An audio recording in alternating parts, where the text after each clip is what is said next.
Let's get it. 580 Sports Talk is live and direct on a Friday. You've made it to the end of the week. Your reward is 3 hours of sports talk on the sports voice of Kansas. 580 WIBW, FM 104.9, online at 580WIBW.com, and on our streaming video channels, 580 Sports Talk on YouTube, WIBW News on Facebook. However, wherever, whenever you're tuned into the program today, thanks so much for being a part of 580 Sports Talk. My name is Dan Lucero. Delighted to be with you. I'm here for the duration today. Brendan Dworzinski will be along in the 4 o'clock hour today. Spencer Dupuis is off today. He is off to go and make a donation to the University of Oklahoma's NIL fund. He's seeing a concert at Memorial Stadium in Norman. That's what those are for. That's the whole thing. That's why if you're Kansas or Kansas State a little easier to do right now because your football stadium is presently whole and in one piece. You got to think about bringing a concert or two to old Manhattan and seeing if that can't be a nice little NIL donation that people might make to your football program to go see a concert there, because that's a new revenue stream that we're starting to see. Mostly it's been country acts, I don't know all their names, but like the Red Dirt acts that are doing Stillwater at Boone Pickens Stadium. I know Zach Bryan was up at Memorial Stadium in Lincoln, Nebraska. That was a big deal for University of Nebraska. Now Luke Combs is doing this college stadium tour. And our guy Spencer, who would finish, and we've joked with him about this, so I don't feel like I'm talking out of school or behind his back. Spencer would finish no worse than third in a Luke Combs lookalike contest at any given bar or venue or even Luke Combs concert. If there were a lookalike contest, Spencer is getting on the podium one way or another. And he's been confused for him before, so he knows. But anyway, that's where our guy Spencer's heading to. He and his lovely girlfriend are going down to see Luke Combs in Norman. So they are. He is out today, and we'll catch up with him next week. But it'll be me and Brendan in the 4 o'clock hour. You've got me all the way through today until 6 o'clock, at which point we'll hand things off to the Royals Baseball Network for Game 1 of a 3-game series between the Royals and the Detroit Tigers. Chris Bubich and Cater Montero, the starting pitching matchup. The last time that was the starting pitching matchup between these two teams, the game ended 10-9. So could see some fireworks at Kauffman Stadium tonight. Pre-game at 6 o'clock, first pitch at 6:40. We've got it for you right here on the Sports Voice of Kansas, 580 WIBW and FM 104.9. It's an important series as early May series go. The Royals find themselves now 2.5 games out of first place after losing 2 in a row to Cleveland. And Detroit comes to town having displayed some recent mastery over the Royals. They've won 12 of the last 16 when you include all of 2025 in a 3-game series in April back in Detroit. 12 of 16 over the Royals. Why can't the Royals beat the Tigers? I tried to dig into that to find a good reason. I'll let you know what I found in just a little bit. We'll preview the weekend series as well. When the week started, it looked like the Royals were going to face Montero, Tarek Skubal, and Framber Valdez. And they are facing Montero, Ty Madden, and TBD. That gives a different and, frankly, a more pleasant outlook for the Royals as this weekend approaches. So, plenty of baseball to get to on the program today. Also going to talk a little football coming up at the 4 o'clock hour. Dust is settled on the draft. Teams are now into phase 2 of their preseason programs, or getting into phase 2 of their preseason programs. Phase 3, of course, is OTAs. Which AFC teams have better rosters than they did going into 2025? And is that a group that includes the Chiefs? Do you feel like the Chiefs have a better roster on paper They have a very different looking roster. There's been a lot of overturn. And I think probably more overturn or overhauling of the roster. Maybe that's a better way to say it. More roster churn. That might even be a better way to say it. It feels like there has been more roster churn for the Chiefs going into this season than there has been in previous seasons. And that's understandable. You don't want to churn too much when you're winning championships. When you go 6-11, nobody's job is safe. So to that degree, it makes sense. But do you feel better about the composition of what you think the 53-man roster is going to look like for the Chiefs than you did with how the roster looked going into 2025? Have the Chiefs gotten better? And which of their peers in the AFC has gotten better? Did the Chargers get better, or they just get healthy? Did the Broncos get better, or are they just the same team with Jalen Waddle? We'll discuss that. Obviously, the Raiders improved their roster because there's nowhere to go for them but up. But I think we're still a bit of a ways from having to take the silver and black all that seriously. So we'll talk a little football. And also, Alohi Gilman spoke to the media yesterday. The new chief safety did a Zoom. We won't play the full remarks, but I thought there were a couple of things he said that were interesting that I do want you to hear. And the broader discussion about the Chiefs getting back to having a bit more of an adult in the room at free safety. And that maybe reads as more of a knock on Brian Cook than I intend it to be. But the signing of an established veteran who's been around the league to play the free safety role in Steve Spagnuolo's defense is much more in hand with how the Chiefs have filled that position since Steve Spagnuolo has been their defensive coordinator than to draft and develop and hand the job to an heir apparent at the position, which they did with Brian Cook. And I think if the Chiefs had wanted to keep Brian Cook, they would have kept Brian Cook. They would have. I don't think they wanted to. I think they were happy to move on from Brian Cook. And I don't mean this to, because I thought Cook was actually, I mean, he wasn't the reason the Chiefs slipped to 6-11. Like, it wasn't his fault. And I thought there were times he played really well. But I think the Chiefs are more comfortable with an archetype that Alohi Gilman represents. And we'll discuss that a little bit later on as well. Plus, we've got all of our typical Friday fun on the program. That includes headlines plus a playoff roundup. What is wrong with you? We'll crown a weekly champion. We'll do Change My Mind and On Second Thought as well. Plus, we want to hear from you as the show goes on. You make the show better when you text 785-272-9429 or when you interact in the live chat on our YouTube stream. We are streaming live on YouTube today, as every day. 580 Sports Talk is the name of the channel. And if you are watching us live, 3 to 6 p.m. Central Time every day, there is a live chat during the show. So pop in that chat window and say hello.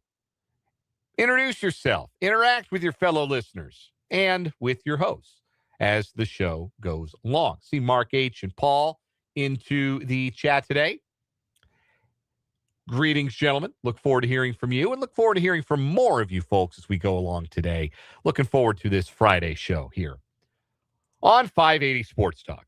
Again, after we're done, Royals baseball, 6 o'clock pregame, 6:40 first pitch at the K between the Royals and the Tigers. It's the second meeting of the season between these two teams. It's the first one coming in Kansas City. The Tigers swept the Royals in mid-April, part of that rough 1-5 or 0-6 road trip that the Royals went on, kind of the nadir of their season to this point. We hope we're still saying that as June, July, August, and September go by. But it's part of a trend that started last year. The Tigers kind of own the Royals. Tigers were 9-4 against Kansas City last year. So when you add last year to this year, that's 12 of the last 16 meetings between these two AL Central foes that have gone the way of the Tigers. And I was trying to figure out why. I'm a curious sort in that way. Why is it that the Tigers seem to have owned the Royals. And I am not of the mind, and I am especially not of the mind as we sit here on May 8th and we look at what injuries have done to the Detroit Tigers roster as it currently stands. No Gleyber Torres, no Javi Baez, no Parker Meadows. That's 3 everyday players in their lineup that they're without. Will Vest, maybe their best reliever, is on the IL. Casey Mize is on the IL. Tarek Skubal, best pitcher in baseball, is on the IL. Framber Valdez is headed for a suspension and could miss this series. This current Tiger roster particularly, I believe this about. But I believe this about last year when comparing the Tigers and the Royals. I do not think that there is the kind of significant talent disparity at play here. If you want to argue to me that the Tigers have a better roster, you want to tell me they have a deeper lineup, oh, I definitely would have believed that last year. But if you would like to argue, no, the Tigers are better than the Royals. Just roster for roster, man for man, the Tigers are better. I'll listen to the argument. I will. But I do not think it is such a disparity in talent that would alone be the explanation for why one team has won 3/4 of the last 16 meetings over a year and change. Like, it's one thing if you're talking about, like, over in the National League West, the Dodgers and the Giants right now, who the Giants have the worst record in Major League Baseball, or the Dodgers and the Rockies over the years. Better example. Or right now, like the Braves and the Nationals. Like, you look at comparisons like that, and you can say, oh, yeah, there's a very clear disparity here between this roster and that roster that, yes, I would expect for the Dodgers to win 9 out of 13 or 10 out of 13 this season against the Rockies or against the Giants. Like, yes, that makes sense based on the rosters, based on the talent level that we're talking about here. I don't think there's that kind of disparity between the Tigers and the Royals. I just don't. But the scoreboard doesn't lie. The Tigers have won 12 of the last 16. So I said, all right, well, let's dig into the numbers. Let's dig into the numbers and see if maybe there's something there. So in 2025, in 13 games against the Royals, the Tigers did hit better batting average-wise than against the Royals than they did against most other teams. They had 247 as a team last year. They had 257 against the Royals. They had the same on-base percentage against the Royals as they did on the season, 316. They had a lower slugging percentage against Kansas City. They had a 395 slug, 413 in the season. So far this year, in the 3-game series that the Tigers won, they absolutely had a terrific series at the plate. They batted 275, 346 on base, 451 slug. Their pitchers, Tigers pitchers, last year had a 272 earned run average against the Royals. And they had a 367 earned run average in the 3-game sweep back in April. In contrast, the Royals last year hit 245 with a 305 on base and a 362 slug against the Tigers. Those numbers not radically different from their overall regular season numbers. The biggest departure was they didn't hit for any power against the Tigers last year. Royals weren't a great slugging team last year, right? They had a 397 slug as a team. They had a 362 slugging percentage against the Tigers. The big hit was obviously in absence against them last season. In the 3-game series against Detroit in April, the Royals, obviously, their offense only showed up for one game. They scored 1 and 9 runs in that series. So they're hitting just 238 with a 276 on base, 366 slug against the Tigers in those 3 games. Royals pitchers last year had a 4.46 ERA against the Tigers and a 5.11 earned run average in the first series against Detroit this year. But if there was one statistic that kind of jumped out to me, was that Tigers pitching obviously has fared better against Royals hitting than Royals pitching has fared against Tigers hitting. But Tigers pitching has not, as a whole, overpowered the Royals. I go and I look at the strikeout numbers and the walk numbers. The Tigers had 82 strikeouts in 116 innings against the Royals batters last year. That's not an overwhelming number. Actually is below average. They also have struck out 20 in 27 innings against the Royals so far this year. Again, that's a below average strikeout rate. That's nothing special. That's nothing to write home about. The Royals, meanwhile, they struck out 107 Tigers in 113 innings last year and struck out 19 in 24 and 2/3 innings so far this year. Better strikeout rates for Royals pitchers. It comes down to a couple of things that are hard to quantify. But number one is sequencing. The Tigers have had the knack for putting up the big inning, the crooked number, the big number on the Royals. And number two, the Royals have not made enough loud, damaging contact against Tigers pitchers. They made plenty of contact. That's good. Not enough damage being done by the Royals. And as a result, the Royals haven't been able to score runs against the Tigers. That's the simplest explanation here. In 9 out of the 13 meetings last year, the Royals scored 3 or fewer runs against Detroit. They actually won 2 of those games. They had a 1-0 win over the Tigers last year. Then they lost 1-0 the next day. That was late May, maybe late June. But yeah, 9 out of 13 last year and 2 out of the first 3 this year. So 11 of 16 games against the Royals, or against the Tigers, the Royals have been held totally in check, have scored 3 or fewer runs. So, I mean, I don't know that it needs to be a whole lot more complicated than that.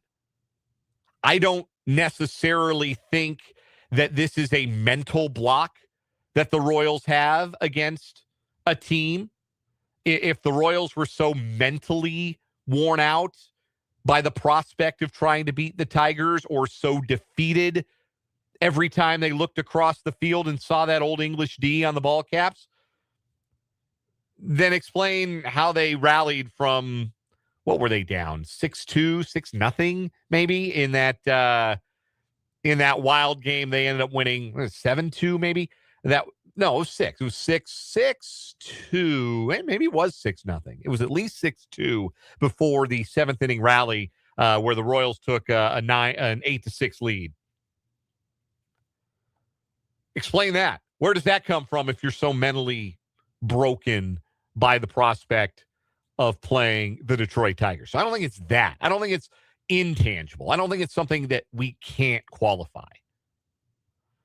I think it's a very fact of the matter kind of thing that the Royals offensively simply have not been good enough against Detroit. They played Detroit a bunch early last year before their lineup really had a chance to kind of get going a little bit. The Royals offense was better in the second half last year. Wasn't great, wasn't elite, but it was certainly better.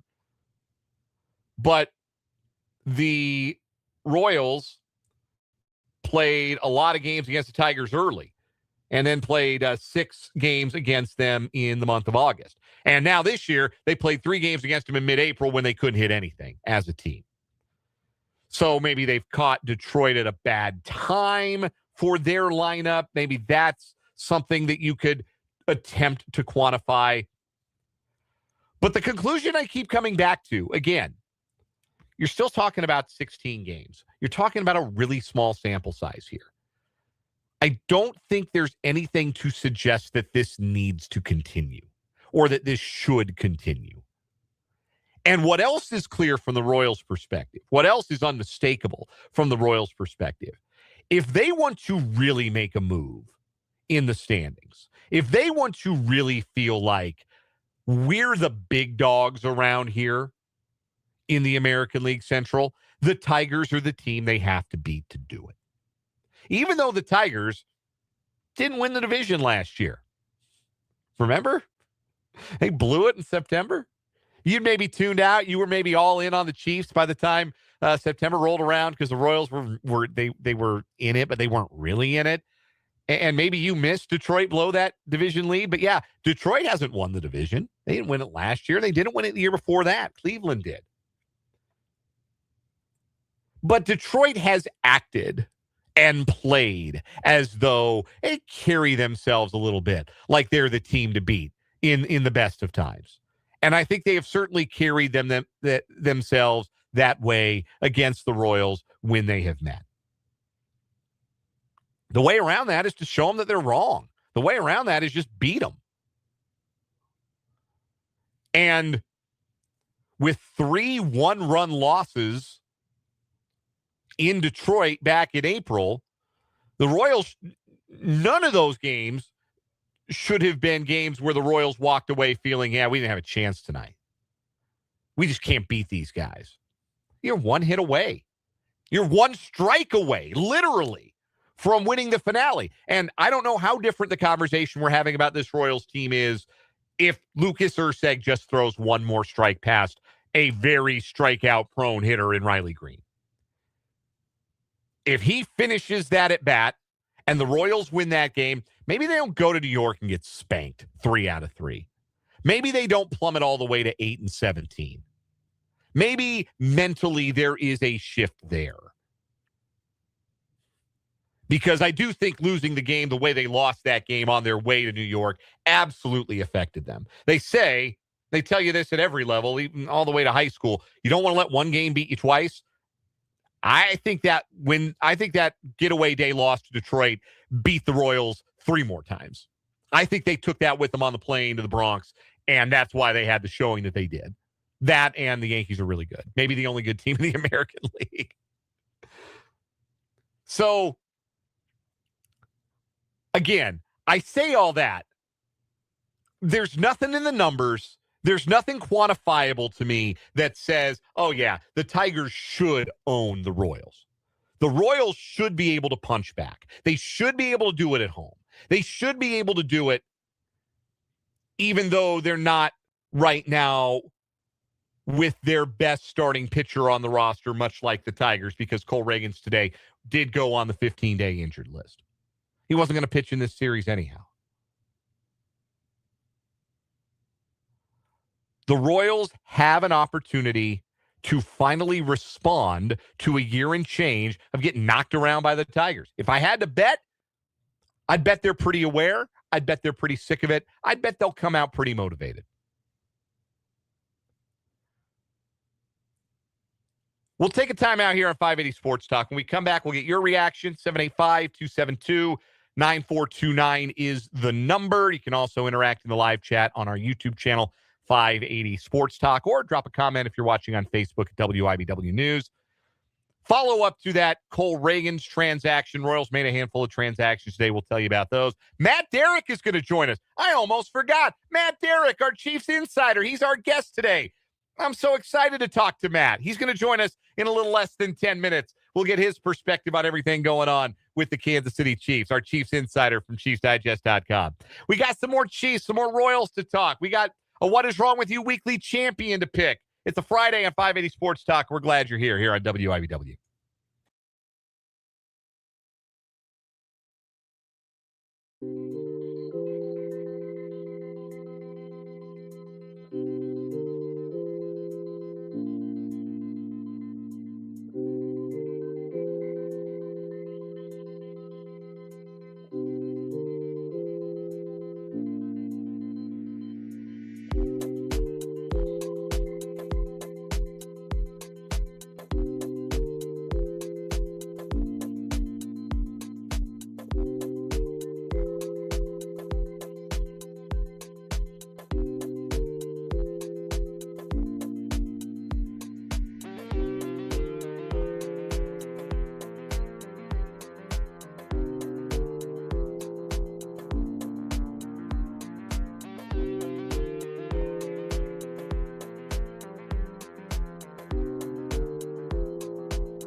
Just getting underway on this Friday edition of 580 Sports Talk.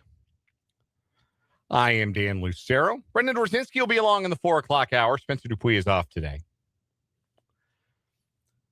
Some agreement from the text line 785-272-9429 referencing the recent games between the Tigers and the Royals, which have been dominated by the Motor City Kitties, winning 12 of the last 16. Text from 785 says, these aren't the old New York-Boston series that were mentally decided before the first pitch. Yeah, I don't think that there's anything that I've watched and said, man, just Tigers really have their number, except the final scores. and obviously that's the most important stat, right? That's the one that at the end of the day is the most important, wins and losses. I can give you analytics from here to Tuesday, but did you win the game or did you lose the game? And the Tigers keep finding ways to win the game. But I don't think that there's anything particularly intangible about that. I just think that's the way sometimes the game breaks. And I think they've not broken for the Royals, and they've broken for the Tigers the last year plus. And I don't think there's any reason they can't break right back. There's nothing in the composition of the two teams that suggests to me that there's no reversing it. If anything, if any team comes in maybe with a bit of a concern about their run of form in a certain fashion, the Tigers are 6-14 away from Comerica Park this year. So you thought the Royals were having trouble on the road. And look, they were. About the same road records for these two teams. So the Royals are going to try and keep them struggling away from home. Andrew in the live chat on YouTube, welcome in, Andrew, says, I don't think the Royals can afford a loss against this Detroit team on this homestand. Again, with the caveat, this is early May, right? And things are but so important in the first full week of May. You've got so much baseball to make anything that has happened in April and May seem very, very small the further along you go. That being said at the beginning of this homestand, you got 7 games at home against Cleveland and Detroit. You got a chance to throw a marker down. And the Royals had a chance against Cleveland, and they let it slip. A split at the end of the day in a 4-game series, no blood, all right. Like, both sides kind of unsatisfied. Both sides leave frustrated with a split. Certainly the Royals more so because they were home and they won the first 2 games. But nobody's satisfied with a split. No blood. It is what it is. But a 3-4 or worse homestand for the Royals would represent a very big problem. Because this was an opportunity to make a statement. This is an opportunity to protect your home field. And if you can't do it against the best the Central has to offer, it gets harder to consider you in that class of team. And we've seen the Royals at their best for short bursts, 9 innings at a time, maybe even a week or 2 weeks at a time, where we see they're capable of playing some decent baseball. And decent's all it really needs to be over the course of 162. But can't beat your own divisional competition. You're not punching in your own weight class. How are you going to take home the belt? So, yeah, this is an important series as early May series go. The Royals do need to find a way to get 2 out of 3. Because you get 2 out of 3, number one, it's a series win against Detroit, which you didn't muster one of those last year. Number 2, it's a winning homestand. And you will always take a winning homestand. Winning homestands and 500 ball on the road, how you build a winning season. I've said it over and over again. You're not going to apologize for a winning homestand against the 2 teams that have set the pace in the American League Central the last 2 seasons. Just got to win the series. Chris Bubich has to set the tone tonight. He was really good his last time out. Tigers gave him fits when he saw them in Detroit back in mid-April. We'll preview the game, the matchup, the pitching matchups from the weekend in a little bit more detail coming up in the 5 o'clock hour. But when we come back after this break, we're talking Chiefs with our Chiefs insider, Matt Derrick. He's going to join us on the Fleming Place Wine and Spirits hotline. When we come back, you're listening to 580 Sports Talk.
We are joined on the Fleming Place Wine and Spirits hotline by our Chiefs insider, Matt Derrick, who covers the Kansas City Chiefs for ChiefsDigest.com. He joins us every Friday at this time here on 580 Sports Talk. We appreciate him so much.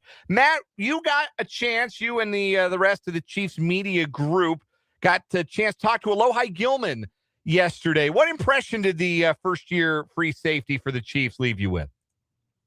Yeah, especially from the first time we talked to him, which was right during free agency, and he had just signed with the Chiefs. And honestly, when it was first time in the building and the first time meeting coaches and everything, I don't think people really truly appreciate it. During the free agency process, I mean, you make that decision sometimes on the phone without talking to anybody, because if you make your decision before the free agency actually opens, I mean, you can do a Zoom now with people, but usually you don't talk to the coaches or anything.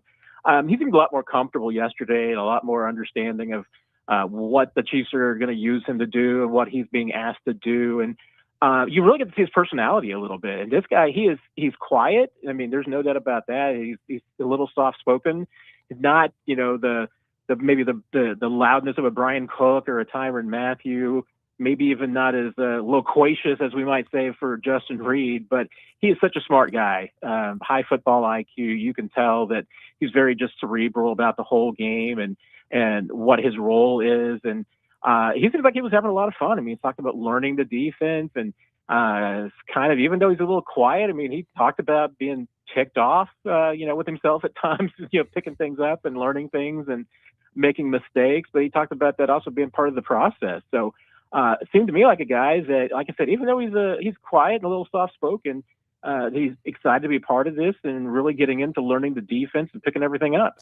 Is that cerebral nature that you spoke to, is that how he is in a similar vein to the guys that the Chiefs have lined up back there and have been willing to go into the free agent pool to acquire since Steve Spagnuolo has been the defensive coordinator, Tyrann Mathieu, Justin Reed? Is that the way that you would say he's most similar to those guys? I definitely think so. And this isn't a knock on the guys that they had last year, but I think to your point, he's more veteran. I mean, the most experienced guy otherwise in this backfield is going to be, especially the safety part, I mean, going to be one of some of their fourth-year veterans. This guy has more experience, and he's not a guy that the Chiefs typically target in free agency. It is his third contract. He's going to be 29 this season. That's a little bit, longer in the tooth than some other guys that they've targeted, but for the specific reason that they felt like that they needed more experience, that they needed somebody who could come in, pick things up quickly, and be a leader immediately. And he's going to be a different kind of leader. But to your point, like I said, I mean, he's going to be somebody that's more, at least has a little bit of that vein of the Justin Reed, Tyrann Mathieu, in that they're one of the pieces, along with a Nick Bolton, that you can trust now that you got a couple of quarterbacks on the field to be able to tighten everything up. And no, he's doesn't have the experience in the Steve Spagnuolo system, but his NFL experience is going to translate over. And I think they missed that last year in the secondary of having, a calm, veteran voice back there to just kind of keep everybody together. And they realized, I mean, they definitely knew that they felt that they missed Justin Reed last year. And maybe they had a little second thoughts about even letting him go. And that's why they went out and got a guy like Gilman. Brian Cook was in that role, at least positionally, on the field last year, and obviously signed a free agent contract with the Cincinnati Bengals. And maybe that's the way it always would have gone. Cook with an opportunity to go back home. He's from Cincinnati, plays college football there, the whole thing. But with him coming up on free agency, do you think that the Chiefs really did look at that position, setting aside their historic tendency to not give their own defensive backs a second contract, and said, Brian Cook has played some good football in our system, but he doesn't fit the mold at free safety that we've had success with, of a guy who does have more experience, more in-game experience, more background around the league, and maybe a little bit more of that cerebral nature to his play. Was that just a preference thing? And if Brian Cook had scratched that itch, do you think maybe they would have given him a second contract? Yeah, and I think you hit it right there because, you using that kind of key phrase talking about the free safety position, because I thought that, Brian Cook was on his way to being a really good free safety in this league, even if he was probably better suited to be a strong safety. But he had the speed and the anticipation to be able to do it prior to that second ankle injury. I mean, that one, it looked like it took his speed a little bit. And he still has the same anticipation. He's still a hard hitter, all of these things. But, he just looked more comfortable as a strong safety than a free safety. They just didn't have a free safety on the team last year. There was nobody suited to play that had the experience, the speed, all the skills that you need in that spot. And, Cook was just their best option. I think if they could have squeezed him into strong safety and didn't have so many other options as well, and like you said, I think Brian Cook wanted an opportunity to go back to the home in a different role, and that worked out really well for him. But with Gilman, I mean, the Chiefs won't say it out publicly because they like Brian Cook and they don't want to degrade him in any way. But I certainly get the sense behind the scenes that they feel like that if this isn't an upgrade, then it's at least a lateral move towards a free safety position. Because even though they're losing some things as far as like a vocal leader with Brian Cook, I mean, that he was an energy guy. There's no doubt about that. And Gilman's going to be different from a leadership perspective, gives them a different perspective. But he is a natural free safety, and that's something that they haven't had the last few years. And it could actually make their defense better. I mean, especially when, you think about some of the big plays that they've given up. I mean, those are the things that you're hoping your free safety can help take away. And you get rid of one or two of those, even big plays a season, that can change your year. Matt Derrick of ChiefsDigest.com is our guest here on the Fleming Place Wine and Spirits hotline on 580 Sports Talk. He's our Chiefs insider on the program. You can hear from him every Friday at this time. Rookie minicamp phase 1 of the offseason into the new season is in the books. From what you got to observe, Matt, who's a guy or a couple of guys that you're going to keep in your hip pocket and say, I really want to see what this looks like when it's 90 guys? I want to see what this looks like in OTAs. I want to see what this looks like in potentially in training camp for this young guy. Yeah, I mean, we're still going to wait until the pads come on for the Peter Woods and the R. Mason Thomas, because even early in their OTAs and even early in training camp, I mean, until the pads come on, you really don't know with those guys until they start hitting what you got. Although I like the explosion, the speed, the twitch of both those guys. I mean, that's one aspect that the Chiefs were hoping to get with both those players. And you could at least see that when the snap is on, how those guys move, and you can see that they're quick guys. I thought overall, especially considering it's a passing camp, a rookie mini camp without any contact, it's the playmakers who should succeed. And honestly, I thought Cyrus Allen was maybe the best player on the field. Monsieur Delane looks comfortable. I'm sure he's going to be fine. I don't think he was great during rookie mini camp, but I don't think he was also just going full bore, and he's probably just picking up some things too. Allen looked just really comfortable and was playing free and easy. He was clearly the best receiver on the field. There were a couple of other guys that stood out too, but I thought from the offensive side point, that's the one that you're like, well, wait a minute. If this is a Cyrus Allen that you're going to get this season, this is a guy that, I feel like can contribute. I'm not saying he's going to be like 1,000-yard receiver, but, if you're talking about a guy who can maybe be in that at least 300 to 600 range, which the Chiefs need a guy like that, he could be it. Maybe a guy that does challenge for playing time, be that number 4 guy who can rotate around, play some different spots. I was really impressed. There was a few other of the undrafted rookies, and obviously they signed 3 tryout players as well. So there were some other guys that, I think you're going to watch just to see if they can make this team. Because I'm telling you, I think there's going to be, just look at this roster and look at the numbers and where the Chiefs are trying to go. There's going to be some spots for some undrafted guys to make this club. Where in particular do you think, if you're an undrafted player, you're a UDFA or a camp body at the 90, at what position do you think there are guys who feel like their best chances are to make the team? Yeah, I think the defensive line is still one of those spots because, if I'm generously counting who's making this team from the defensive line group, I'd say there's 8 relatively safe players. And, and that includes saying Felix Anadike-Uzomah is a safe player. And I'm not entirely sure that he is. It could be a player that maybe you're looking to see if you can get him a change of scenery, or maybe if he doesn't come back from the injury as much, maybe that's going to be a challenge for him to make this team. But I think there could be, even with safe picks onto this team, there's at least one or two spots still up for grabs, and there's some interesting names. The Chiefs have been trying to develop nose tackle and acquire, a true nose, a one tech, somebody who can play over the center, play next to Chris Jones, and now play next to Peter Woods and Omar Norman Lots of the world. There's a couple of guys that are in this group that could absolutely do that, including the kid from Texas that's just a mountain of a man. I'm trying to remember his numbers and everything. I'm blanking on his name now too. Cole Brevard. He's 6'2", 343. 343 might be generous. It might be when he woke up in the morning before breakfast, but he looked pretty good. And there's a couple of those guys that I think could absolutely compete for a spot just because of the numbers.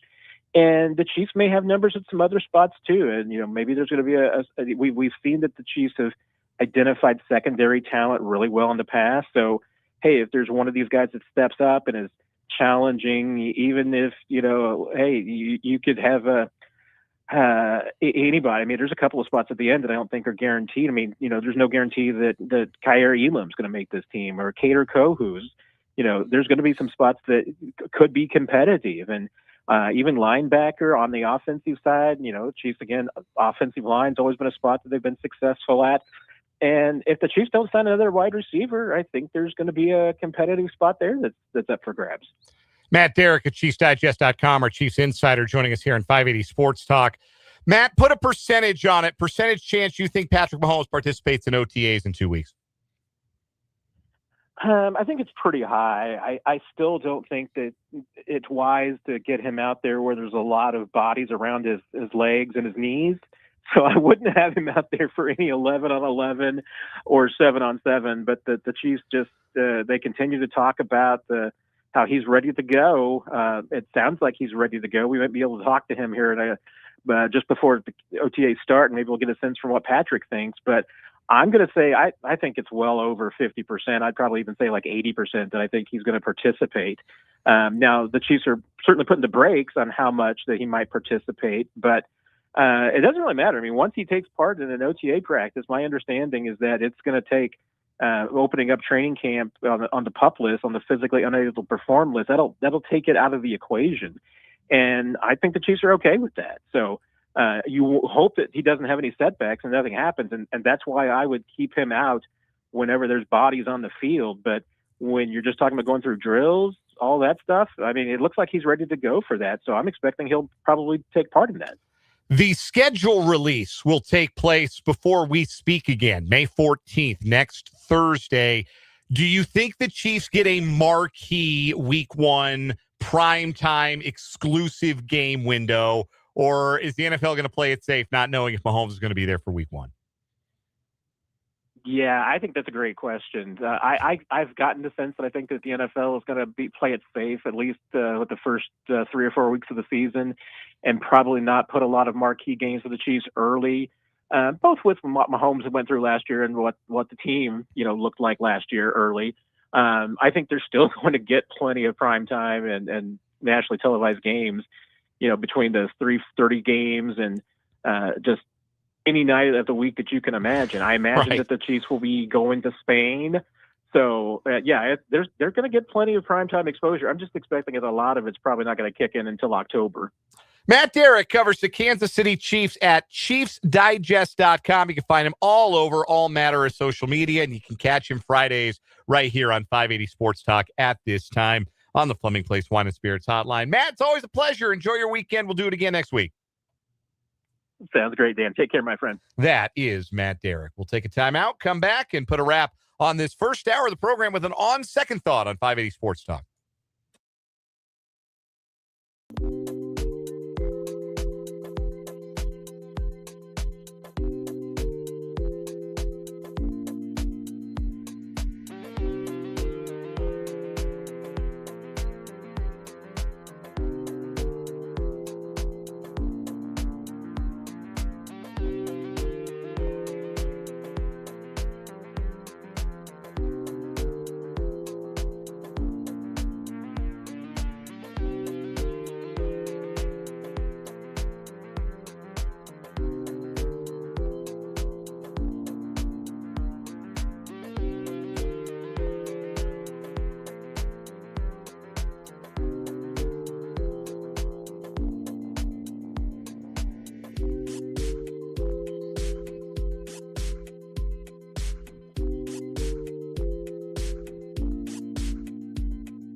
On second thought, big part of my optimism for the 2026 Royals, optimism that hasn't completely been extinguished, mind you. I still think there is some good baseball ahead of these Royals, but a lot of my optimism about them winning the Central had to do with my belief that Cole Reagans was going to bounce back and have a year that maybe not in terms of innings volume, but in terms of quality looked a lot like his 2024 season.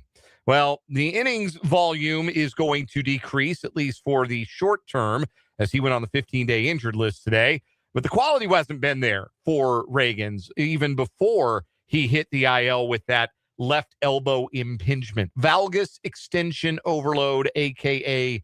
pitcher's elbow for Reagans, the official diagnosis. Again, hopefully he can get back on the mound soon. Different guys heal from this injury in different ways. Ann Rodgers posted to X earlier today that Yordano Ventura, the late Yordano Ventura, had this same injury in 2014, and he only missed one start before he came back. Obviously, Reagans on the 15-day IL is going to miss more, but I was hoping for better work from the Royals' nominal ace, and hopefully he can get all the way healthy and all the way back to that 2024 form, because I do think that the Royals need it. He was placed on the IL today. Stephen Kolek got the call up from AAA. He'll fill that void in the rotation. Also, Steven Cruz is back with the big league club today. He was promoted.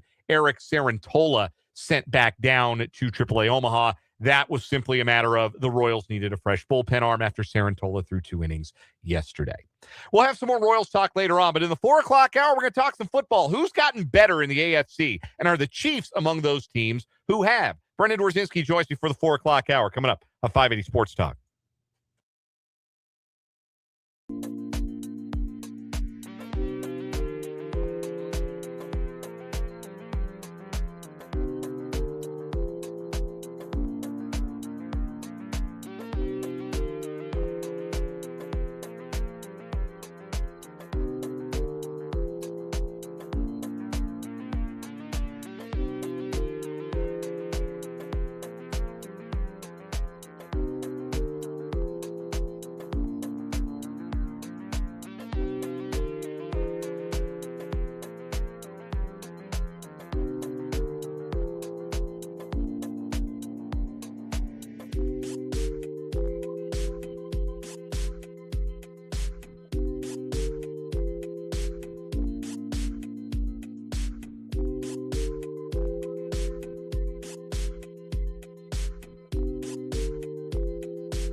Let's get it. Now, number 2 of this Friday edition of 580 Sports Talk. Thank you so much for being with us on the Sports Voice of Kansas, 580 WIBW FM 104.9, online at 580WIBW.com, and on our video streaming channels, 580 Sports Talk on YouTube, WIBW News on Facebook. Dan Lucero, Brendan Dworzinski with you on this Friday afternoon. 2 days in a row. That's right. Brendan Dworzinski on the radio. Wow. The 2 days I've looked forward to for about a year now. How exciting. We're glad to have you. How you doing, man? I'm good. It's Friday. Appreciate you holding down the fort for your boy yesterday following Royals baseball. I had to go meet my son is going to be transitioning to the 2-year-old room at daycare because he turns 2 next month, which that doesn't compute. I'm struggling with that part of it. Yeah, hard to believe, right? Yeah, I wanted to go meet the new teacher and do that whole thing. And so I appreciate you standing in the gap for your boy. Oh, sure. And of course, our listeners enjoyed hearing from you, and they're going to enjoy hearing from you here in this 4 o'clock hour. Well, you don't have to lie about that, but I do appreciate it. You've got a lot of problems with some people, places, and things. You want to get some things off your chest. We're going to give you the space. I got the list. Oh, good. I'm ready. I'm excited. We're going to Festivus for Brendan coming up here in a little bit. The airing of you the work in an office with me. It's every day, but I'm bringing it to you today. You come into my office for a little Festivus every day. I should get one of the Festivus polls. Do the poll. Yeah, right in the corner of the office. We're going to talk some NFL, too. Is the Chiefs roster better right now than it was at this time going into the 2025 OTAs and training camp? And who in the AFC has made their roster appreciably better? We'll discuss. We'll also crown a weekly champion on what is wrong with you. This has provided Brendan find a story. He found a really good one. Problem was, it was the same one I had already found. So, Brendan, hard at work finding another one. Yeah, have you had a story about this topic? Yes, today. Well, crap. Yeah, we'll get to change my mind as well to close out this 4 o'clock hour. Want to hear from you? 785-272-9429 is the text line number. You can also hop in the live chat on our YouTube channel. Again, the name of that channel is 580 Sports Talk. Andrew wants to make sure that you're not AI. No, I am not. Please show the camera that you have only 5 fingers. You have the 5 allotted fingers. So here is how you know. I work. Unlike your Chat GPTs, your Google Geminis, your Claude. No, I actually work. You're not gonna. I will not break your website if you try to code with me. You're not gonna malfunction with the what? Yeah, Spencer played that for me the other day. Where did he put that? He didn't tell me. He told me he was cutting it, but he didn't tell me where he was putting it. And so I don't have the slightest idea where that clip is. But I'd love to play it too. It was very funny. They were trying to say WWE. Is that right? Yes, it was a WWE AI slop video. And apparently when you try to make the AI say WWE, it just breaks. Love that. Just absolutely glitches for 10 solid minutes. Like we played like 20, 25 seconds of it. Mm-hmm. It gets more horrifying. Yes. Yes. And it does it for 10 minutes. And then it just resets and it's like it never happened. Love that. Very good. We burned down a section of rainforest to make that eventuality possible. But hey, I mean, the whole state of Utah is now like all of it. They're building a data center in Utah. It takes like 9 kilowatts of energy. I think it is. Uh-huh. The whole state currently uses 4. That's good. That's good stuff. Ted Turner died earlier this week. And I do not say this to say that Ted Turner was like the platonic ideal of what a man should be or anything like that.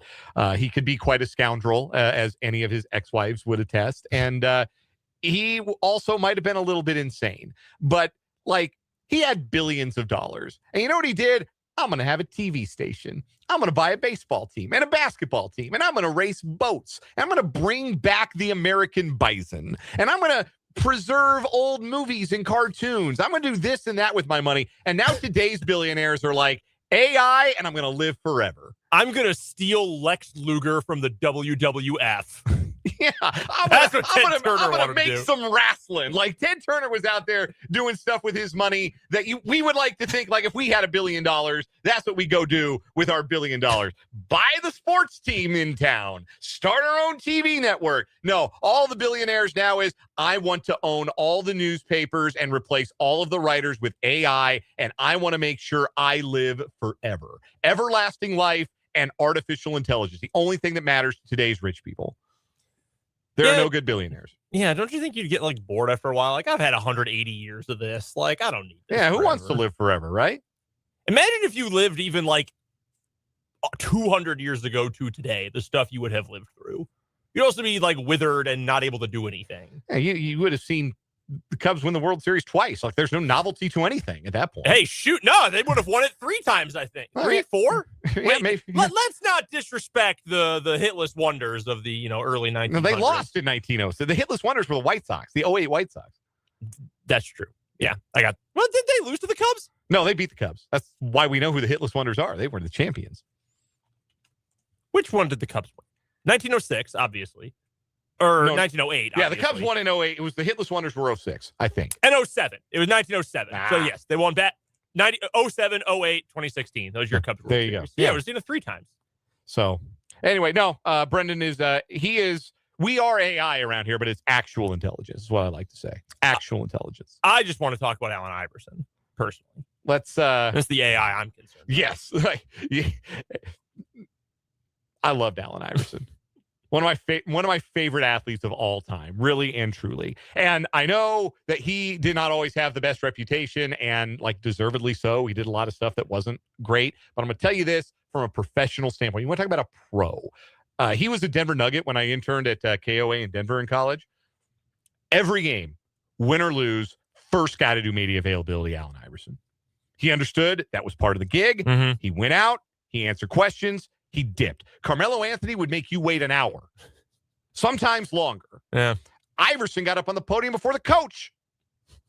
Iverson's like, hey, listen, it is what it is. If I got to do it, I'm going to just do it. I'm going to do it, and it is part of my responsibility. So here I am, fire away.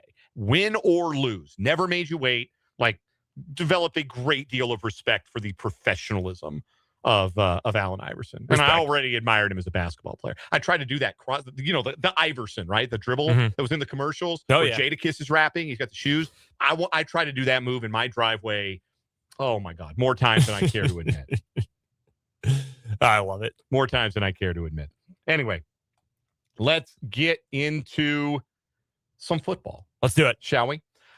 So who's better now in the AFC than they were at this time? And of course, paper's all we got, right? So we're talking on paper here. Mm-hmm. Who should feel better about how they're entering 2026 than they felt about how they entered and maybe how they finished 2025? I think the Chiefs roster going into 2026 is better than the roster that entered 2025. And maybe that's just hindsight talking. Some of this maybe is hindsight talking. But when I look at how the 2026 Chiefs, as it stands, I'm not projecting out any additions because like this is not a flawless team by any stretch of the imagination. It's not a flawless roster. I'm not projecting out any additions moving forward or projecting out growth or anything like that. I just look at this roster and I think that the upgrades at running back and at the interior defensive line positions are so noticeable. Mm-hmm. And I think that there is more depth. You can argue about the like top end ability, top end talent. There may have been more on paper in the secondary last year than this year, but I certainly think there is a lot more quality depth in the 2026 secondary than there was in the 2025 secondary when you're having to reach back for like a Joshua Williams or an Ozzie Johnson to play when those guys weren't real solutions. I think that's fair. I think the concerns that you have for this roster are still concerns. I think they're kind of similar concerns to last season. I don't know if maybe wide receiver depth was as much of a concern at this time in 2025. You had most of the same guys plus Hollywood Brown, basically, and Juju. Yeah. And then the pass rush, like the depth of the edge rush depth, I don't think is probably as good on paper as it was going into 2025. But as far as just the binary, better or worse, is the Chiefs roster better or worse than the 2025 roster? I think I would argue that it is better. I think you're probably right. I would say you're almost certainly right in that regard. I'm trying to go back and can't use the one from January 1st. Our Lads has archives of the Chiefs depth charts on the first of the month every month, and this for every team. Can't use the one from January 1st because it's all backups. That doesn't really help us with anything. So going back, mid-season last year, you just run through what that roster looked like. You're 100% right about running back. It was the worst running back room in the NFL last year, as far as I'm concerned. That's just pitiful.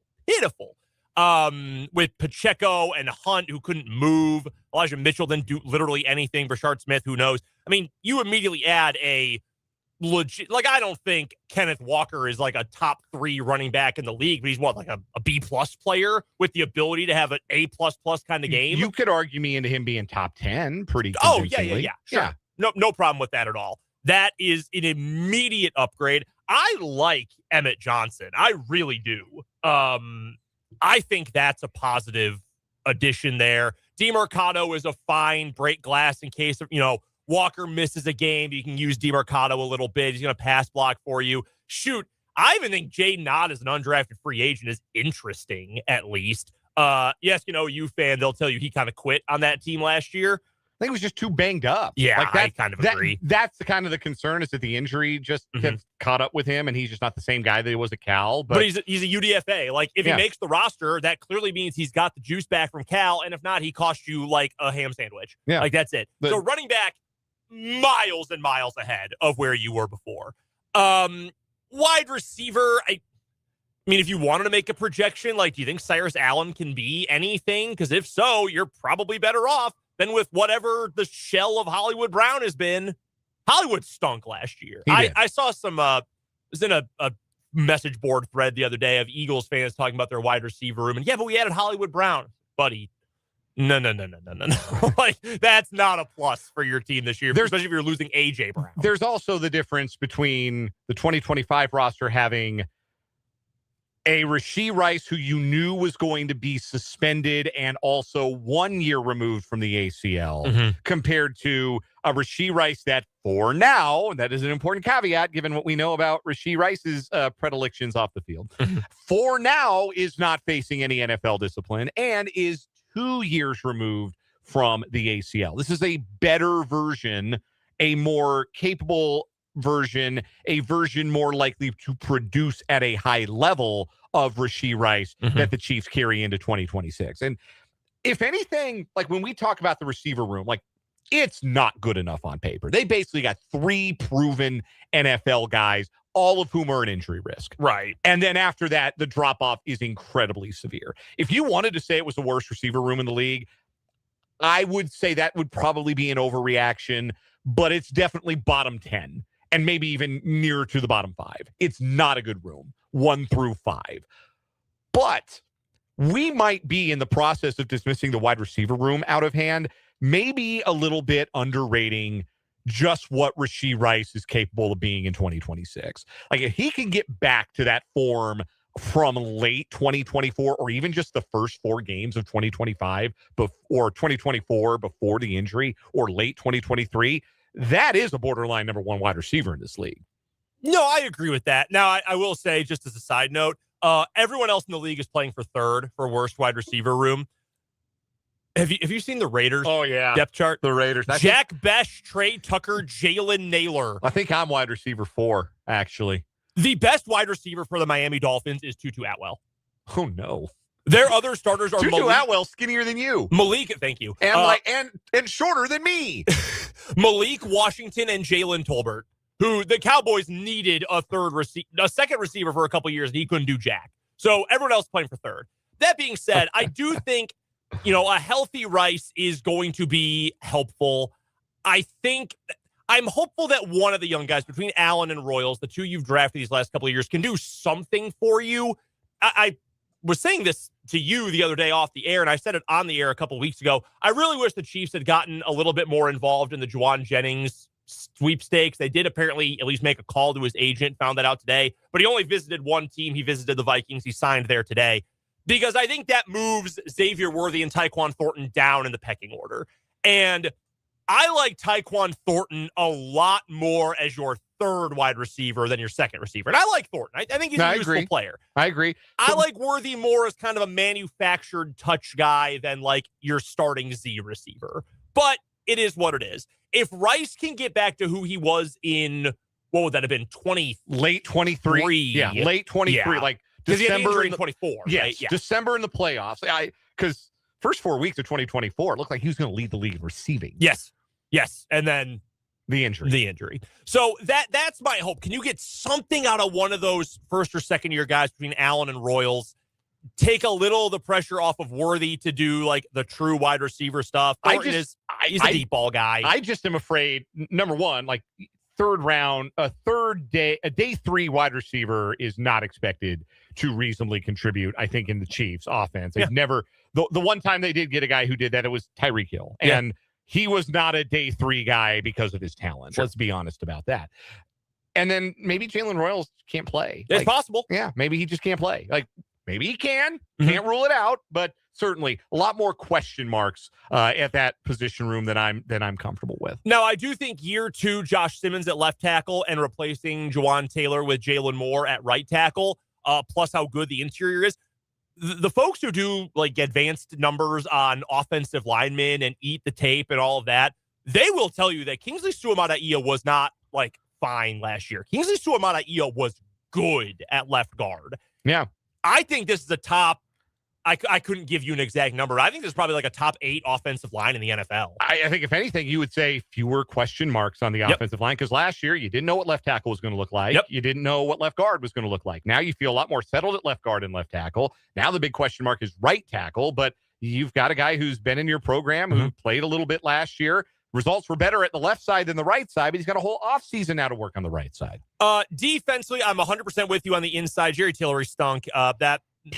Just not a good player at this stage of his career. I love the possibilities of the group with Chris Jones, Kyrus Tonga, Peter Woods, and Omar Norman-Lott. Like, I think Spags can have a lot of fun with how he lines those guys up. Yeah, no, I think that's a really strong group. I love the addition of Tonga, so you don't expect Woods to be that guy right away. I said it after the draft. I have a few concerns just because, like, guys who have effort issues in their last year of college worry me a little bit. But the talent, everybody had him as prospect 1 going into last season. Everybody. If you're inclined to have been a big believer in Woods, you would say it was less about effort issues, why he didn't produce, and more about what he was being asked to do was not a role that was going to put up the same kind of numbers. Yeah. Which maybe that's why Clemson stunk last year. Is you're asking Peter Woods to do something that he's better at something else. Noteworthy, perhaps, that on the latest release of the Chiefs roster, Peter Woods is listed as defensive line, not as defensive tackle. That is interesting. The last group here, before we get to a couple other teams, I don't think I can say like unilaterally that the defensive backfield is better, because Jalen Watson is a fine to good NFL start. If he's your CB2, you feel pretty good as long as he's on the field. Sure. And I think the world of Trent McDuffie, inside, outside, whatever. I was doing a little research about some of his snap counts the last couple of years. He actually played in the slot like way less than I realized, like half as often as he played on the boundary. But he was still very good on the boundary along with elite in the slot. He was an all-pro in 23, as we remember. So I don't know that I can say no doubt this year's defensive backfield is better when you lose 2 guys like that. But I think I'd argue the upside is higher given all the other moves. Like, I think it's possible Noel Williams could be as good, if not better, than Jalen Watson. I think that is certainly possible. I loved what I saw from him. I think your safety group, if you're moving Connor over to safety full-time as opposed to playing him as your nickel back next to Alohi Gilman, hopefully Gilman can rub off on Jaden Hicks a little bit as that real seasoned veteran. I actually like the upside of that safety room a lot more. And at corner, I mean, there are people who said they thought Mansour Delane was not only the best corner in the draft, but one of the 2 or 3 best players in the draft. And I like Kohu in the nickel. I think that's a smart move. You worry about him bouncing back after missing all of last season, but I like him in the slot. A lot of people like Jaden Kennedy, a buddy of mine who does a bunch of draft content on YouTube. He did a whole breakdown of Jaden Kennedy, said he thinks, based on what he knows about Dave Merritt and Steve Spagnuolo, like perfect fit to a T of what the Chiefs want in their nickelback. So I like that fit, especially behind Kohu for a year or at least for a few weeks to start the season. Delane's got the high upside. You still have Fulton around, who I still think is a good player. He's just never healthy. So again, I don't know that I can say that's better, but I do think the upside is very high with that group. Looking around the AFC, in the AFC West, are the Broncos better? Or are they the same team with a new accessory? Is like the new, like a new, like when Barbie gets a new hat and the Broncos' new hat is Jalen Waddle. Like, is that because they feel very much like we're the same team, and they went to great lengths to make sure they brought back all or most of their guys. They didn't bring everybody back, like Alex Singleton, Dre Greenlaw. They got to redo the linebacker room a little bit, but they add Waddle as effectively their first round pick, but no other significant changes to an offense that was only occasionally good last year. I guess your perception of the Broncos is, do you think they're a 14-win team that needed to get better, or do you think that they were closer to probably a 10-win roster that caught the high end of variance in one-score games that did need to improve if they were going to continue to push for a Super Bowl? I think they're probably more of like an 11-ish win team. I mean, that offense was humming last year, and they got, I think Sean Payton really got the most out of Bo Nix, and Nix is always going to have issues. Like, he's never going to be a perfect quarterback. I think they've done a good job of maximizing him. That's what you do with great offensive coaches. They maximize guys like that. Now, I was telling you this earlier today. If Bo Nix is anything shy of 100% healthy, I think that's a big problem for the Broncos, because him at 100% when he can still do the move stuff, the scramble stuff, use his athleticism, I think that's where they're going to maximize him. If you're saying, like Mahomes, and Patrick Mahomes is QB1, like I'm not arguing that. But if he's not able to move the way we're used to, I still have faith he's going to pick you apart from the pocket. Like if you said, hey, you've got to be a true West Coast quarterback for 8 weeks after you get back, I still think Mahomes is going to put up numbers and going to tear up defenses. I don't think that Bo Nix can do that. I think 100% healthy, sure, they've made it work. I don't know about anything less than that. So bringing back everybody and just doing the run it back thing, I have some concerns. I assume the line will still be good. I like Waddle, and I actually think he's a very good fit for this team, but not doing anything different. Like I liked Jonah Coleman as a draft pick, but like, is Jonah Coleman your starter? Because I don't really know about RJ Harvey. I don't really know about another year of J.K. Dobbins. Like, they need a good running game. Given Dobbins' history, they were fortunate to get as much out of him as they did last year. And, they've got like 12 tight ends. They're going to all try to get on the field all at the same time. Yeah. They really brought Evan Ingram back? Yeah. Dog, no, he's not good. No. The Patriots, Super Bowl participants last year, kind of exposed in that big game that they were pretty far away from being that kind of an elite team. Mm-hmm. Their head coach has had an interesting offseason, to say the absolute least. I do not think that is a roster that had a lot of path to getting better because of the lack of draft capital. Mm-hmm. I think that's another team that probably takes a pretty significant step back in 2026. So I'm actually on the opposite side of that one. I do think the Patriots I think they were very similar in a lot of ways to the Broncos in terms of the way they found success. Like, I think they hit the high end of variance quite a bit with the roster they had last year. And I mean, you know what I think about Drake May, but I actually do think they've improved their roster. Like, adding Romeo Doubs instead of needing to rely on Pop Douglas, I think that's an adult in the room. That's a B to B plus wide receiver, good hands, good route runner. Like, that's a really solid addition. You take something off of Kayshon Boutte's plate a little bit, and they're going to get A.J. Brown. That's the thing. Everybody knows they're going to get A.J. Brown, which helps. Elijah Vera-Tucker can never stay healthy. But if he does, he's a really good player. And that suddenly shores up the offensive line right next to Will Campbell for like 6 weeks anyway. On the defensive side of the ball, Draymond Jones, is fine. But they drafted Gabe Yakis from Illinois, who I actually really liked. I kind of wanted him for the Chiefs, honestly. They went out and got Kevin Byard from the Bears, who's a nice player. They also signed Kindle Vildor, who I think is the worst defensive back in the NFL. So there you go. So I actually do think they've improved a little bit.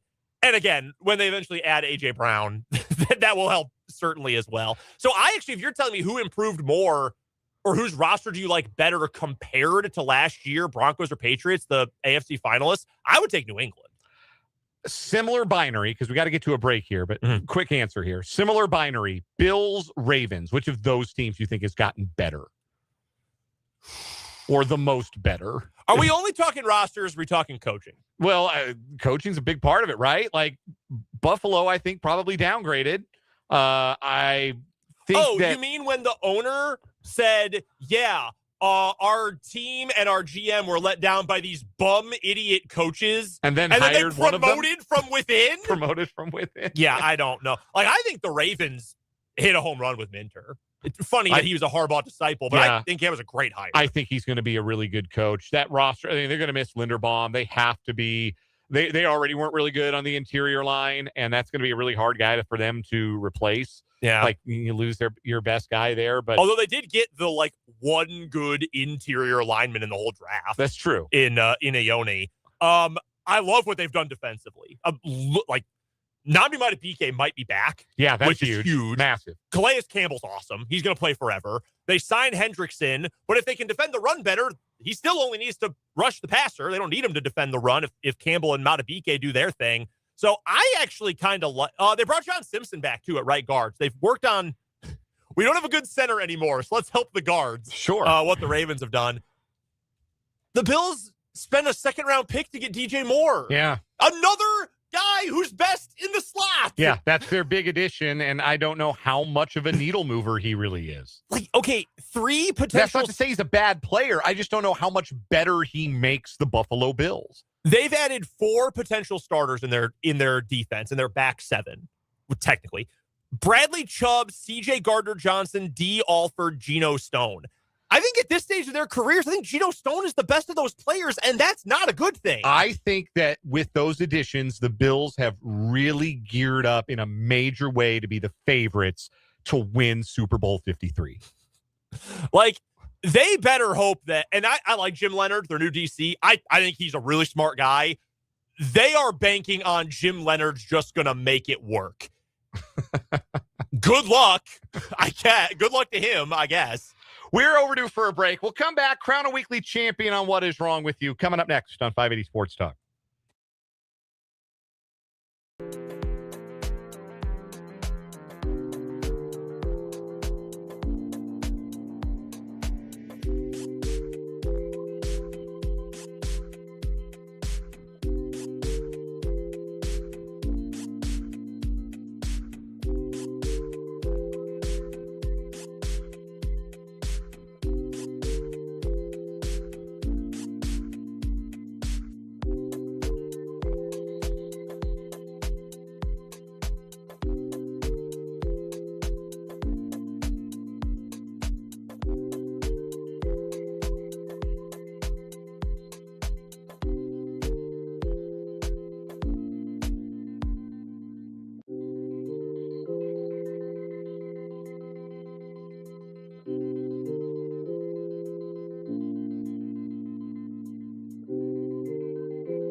It's What Is Wrong With You time on 580 Sports Talk. We are going to crown a new weekly champion, our current champion. I had the wrong story in the rundown. We had a new winner on Wednesday, an elderly gentleman who filed for disability benefits through the VA, claiming he was legally blind, except he was able to drive and work and use an ATM and also work as a firearms inspector. More like illegally blind. Yes, illegally blind. That's a great title for that story. That's our current champion this week. We'll try and take it down. Brendan, give us your story, please. All right, we are headed down to Florida, and we're going to go hang out with our good pal, Polk County Sheriff Grady Judd. We got one of his stories this week. Okay. A Florida man landed behind bars in Polk County after he hid a gun under his fake boobs. As one does. Matthew Zaccarino, 39 years old, of Altamonte Springs, was sitting in a vehicle by himself at a construction site last month. When deputies approached him in his car, they say he was wearing a lacy red bra with prosthetic silicone breasts. Then, Grady Judd notes, we noticed he's also wearing a G-string, showing off the boys. You know what I mean? End quote. Yeah, that's awful. He goes on to explain that it's hard to know how dangerous these situations are, especially in this case, because under the prosthesis on his chest, they found a gun hiding under his fake breasts. They say that Zaccarino claimed he was going to a costume party. So the officers asked, okay, where? And he stopped talking to them. Can you imagine? He's mad at us for trying to find out why he's wearing lace bras with guns and G-strings or G-somethings. It was ugly. It was so ugly. He has been charged with armed trespassing with a firearm, loitering or prowling, and resisting without violence. Man, so all those charges and the sheriff's calls you ugly. Bad day for that guy. Tough. For my story, we're going to Pulaski County, Kentucky, where a man is accused of attacking two people with a baseball bat after they turned off their Wi-Fi, which he had apparently been using. 44-year-old Jonathan Gross went to their apartment threatening to kill the two of them if the internet didn't work by the time he got back to his room. One of the victims was able to get away from Gross during the assault and call authorities for help. Deputies found a woman sitting outside bleeding from her head when they arrived. She told them that Gross was in a bedroom inside the residence. Officers tried to get Gross to leave the bedroom several times before going inside and taking him into custody. He is charged with 2 counts of attempted murder, second-degree disorderly conduct, 2 counts of third-degree terroristic threatening, and alcohol intoxication in a public place. This guy was mooching off of his neighbor's Wi-Fi, is what was happening here. Sure. And they turned it off. And he said, listen, I am going to binge this season of Your Friends and Neighbors on Apple TV. If it's the last thing I do, you're going to turn that Wi-Fi back on for me. And it ain't got none of this password protected nonsense. You're going to turn Wi-Fi Our Happy Home on, and I'm going to use it or I'll kill you.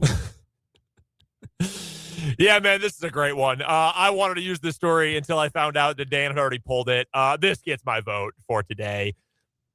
How dare you turn off the thing I am stealing from you? Right. How do you have the unmitigated gall The to do that to me? Damn audacity. I was listening to Spotify, and then I couldn't anymore. I was streaming the new Sabrina Carpenter, and now I can't.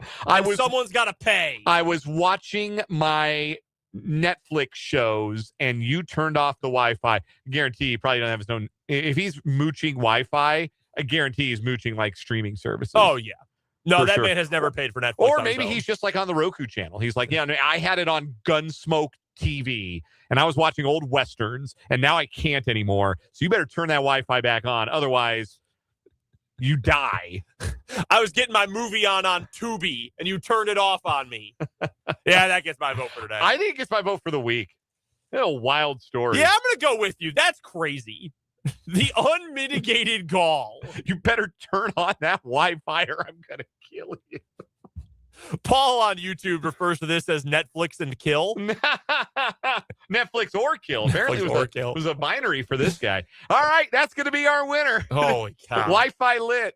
That's our winner on What Is Wrong With You for the week here on 580 Sports Talk. When we come back, it's a Friday. We got some things to get off our chest on 580 Sports Talk.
4:43 on 580 Sports Talk. Dan and Brendan with you. Brendan's time with us on 580 Sports Talk has been sporadic of late. Surely you've noticed. And that means sometimes we do not get to hear Brendan's takes on the sports stories of the day. Well, while we have him and while he has your attention on this Friday afternoon, I wanted to allow our pal, The Floor, to get a few things off of his chest here with this segment today. So, Brendan, the floor is yours. What's grinding your gears? What's under your skin? What do you need to get off of your chest today? I got a lot of problems with you people, and now you're going to hear about them. We're going to hear about it. All right, first one, most importantly, and I know you guys have already touched on this week. We've touched on it many times over the years. Expansion of the NCAA tournament. In short, it sucks. Already, and this is a different discussion for another day, there are too many Division I teams. Many of them should not be Division I. Frank, like Hartford, I know people were mad, like, oh, they just made the tournament, now they're dropping down. Yeah, a lot of those Northeastern schools should probably not even be D2. A lot of them should probably be D3. Yes. I'm serious here, and I know I'm inherently biased. Go look at the facilities of MIAA schools, of Washburn, of Hayes, of Pitt, UCM even. And then go look at some of those little schools on the East Coast and tell me those are D1 schools. Give me a break.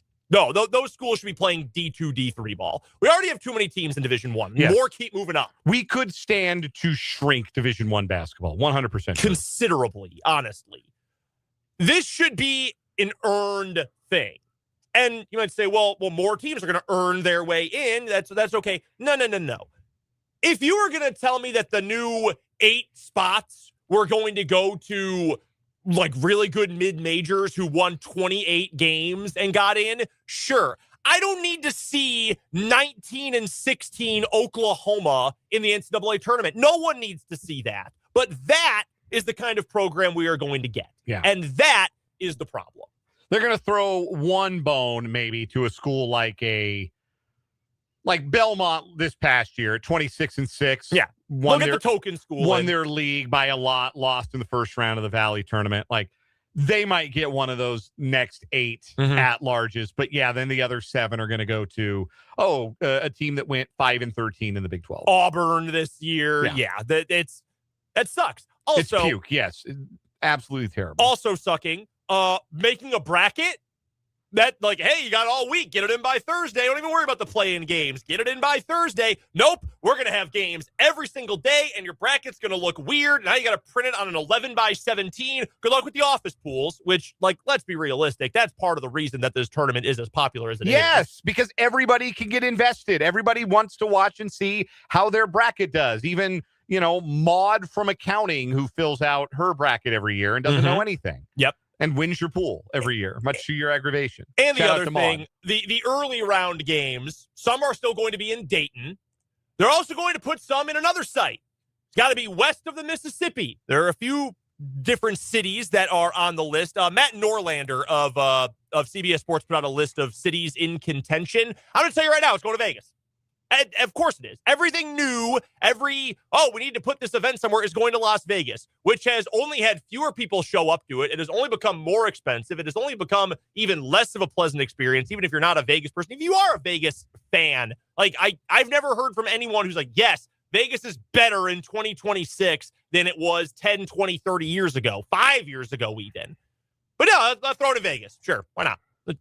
Those empty gyms, Gotta have those empty gyms. Sucks. It's bad for everybody. Bad for absolutely everybody. The coaches hate it too. Yeah, Norlander had a whole thing this week. Brad Underwood, John Calipari, Danny Hurley, Tom Izzo, very respected coaches who are like, yeah, we hate this. Ryan Odom of Virginia, formerly of UMBC, beat Virginia as a 16. He said, like, I actually am in favor of expansion, but I don't want them to screw the little guys. Here's your fell for it again award, buddy. Right. Of course they're going to screw you. Get a clue, Ryan. Every conference voted yes for this, for just a little bit more scratch, just a little bit more money for the conference commissioners for the ADs. It's a joke. Absolutely a joke. Next for up, the one of a nail. Next up on the list, Draymond Green, loser. Big, fat, smelly loser. If you haven't seen it, Charles Barkley and Draymond Green. Draymond was filling in on Inside the NBA the other night. We're going back and forth. And Charles made a comment about how old guys don't win in this league. He's right, by the way, generally speaking. He's like 37, 38, like those teams don't win. Mentioned the Warriors. You might have noticed they ain't still playing. No. Draymond on that team, as bad offensively as it's ever been, by the way. Draymond Green then responded by saying, well, the goal is to just not look like you on the Houston Rockets. Charles Barkley was still very good and even had an all-star season when he played for the Rockets. And Charles Barkley's worst offensive year of his career was about 3 magnitudes better than Draymond Green has ever been offensively. Austin Rivers also having a back and forth with Draymond Green this week on the podcast circuit. And Austin Rivers is exactly right. Like telling Draymond Green, like the truest and meanest thing he said to him was, you're the guy who shoots and it looks like you're wearing a backpack. Yes. You're the guy nobody guards. Mm-hmm. That's your offensive reputation. You are the player that nobody guards. And he has been going to be a Hall of Famer. Got the 4 rings. Great defensive player. On the Warriors' best teams, he was the 4th best player. Impossible to imagine that dynasty without him, but also, like, know your role, Draymond. Like, and Charles Barkley won an MVP. Go watch Charles Barkley. If you are too young for Charles Barkley, go watch what that was. Go watch young Charles with this. Like, go watch Sixers Charles and see what that was, and tell me Draymond Green could have held his jock. Chuck did an interview today on Arizona Sports 98.7 FM in Phoenix and said, quote, I never punch down. Draymond's a good player. We're not on the same level. Correct. Every single word of that. Correct. All right, next. I was talking a little bit about this on Twitter with our guy Shahan Jayaraja the other day. Friend of the program. I got a grievance about this. Kids don't play sports anymore, nor do they watch sports anymore. Yes. That's a problem. This is very true. They do not watch sports. Like watching sports, like being a sports fan, being a sports obsessive, like it seems that there are much fewer of those than there were like when I was a kid. No, there's a lot of consuming it through Twitter burner accounts and TikTok highlights. Yes, TikTok and YouTube, and like that's our culture, that's our society, but it's different than like being a fan. And if you say, well, Brendan, I think you're going overboard with this. ESPN is running a campaign right now with the Mannings and Steph Curry called Take Back Sports. If ESPN is actively running a campaign to get kids to watch sports again and play sports again, it is dire. Yeah. That is Disney, guys. Yeah. Kids don't play sports anymore and they don't watch sports anymore. Yeah. And I think that's sad. Well, I think some of it too, the bigger picture and a longer conversation than we have time for, a lot of kids are being priced out of youth sports because there's no rec leagues anymore. You can't just go play at the Y. You can't go play a league at the Y. You can't go play, rec T-ball or anything like that. No, you got to be on the U6 All-Star team. U6 Select. Nothing is more Select a piece of grass in right field you're picking, kid. And eating, probably, because you're 6 years old and you want to eat grass. Thank God for the Ken Berry League. Yes, absolutely. Thank God. Like it's not that it doesn't exist anywhere, but it is no longer as prominent as it was. And everybody thinks they got to be on the U7 Select All-Star team. And it just privatizes youth sports and makes it less accessible to kids, so kids don't go play. They'll play video games. Those are cheaper. I had a conversation about this with Rick Bloomquist a couple years ago, former head coach at Topeka West and Emporia Hot. Bloomy, the absolute best. We had a whole conversation about this. He was so mad. And I was like, yes, Bloomy, yes. You should be mad. And I am too about it. You got one more quick one? Yes. I did a presentation at Washburn Rural High School earlier this week for a career planning class. Shout out to Miss Fike. Thank you for having me out. One of the questions asked of me was, what is something that inspired you to go into your career? And I mentioned listening on the radio to Mike Tirico call the 2005 season, 2006 Rose Bowl National Championship, Texas versus USC. Sure. No high schooler today was alive for that game, and I don't like it. None were alive. 18 years ago was 2008. Yeah. I'm not okay with that. Yeah. They never saw Vince run to the corner on 4th and 5. We are getting older, and high school and college athletes are staying the same age. It's not good. All right. Those are Brendan's grievances. We'll do a Change My Mind to come back and wrap up this final hour of 580 Sports Talk.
Changed my mind to wrap up this 4 o'clock hour 580 Sports Talk.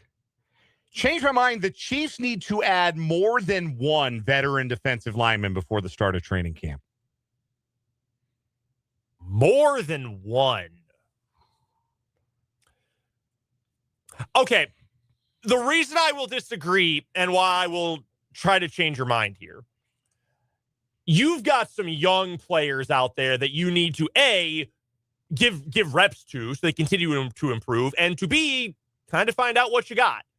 And if you add too many more veteran bodies in the end, like maybe that, I don't know how many like game changers you're going to get at this point. There are some decent, like Joey Bosa is still out there, and every day you wait to get him, and probably going to get cheaper to try to add him. Now, that's just a theoretical name. I'm not saying it has to be Joey Bosa, but that's snaps that go away from Ashton Gelati.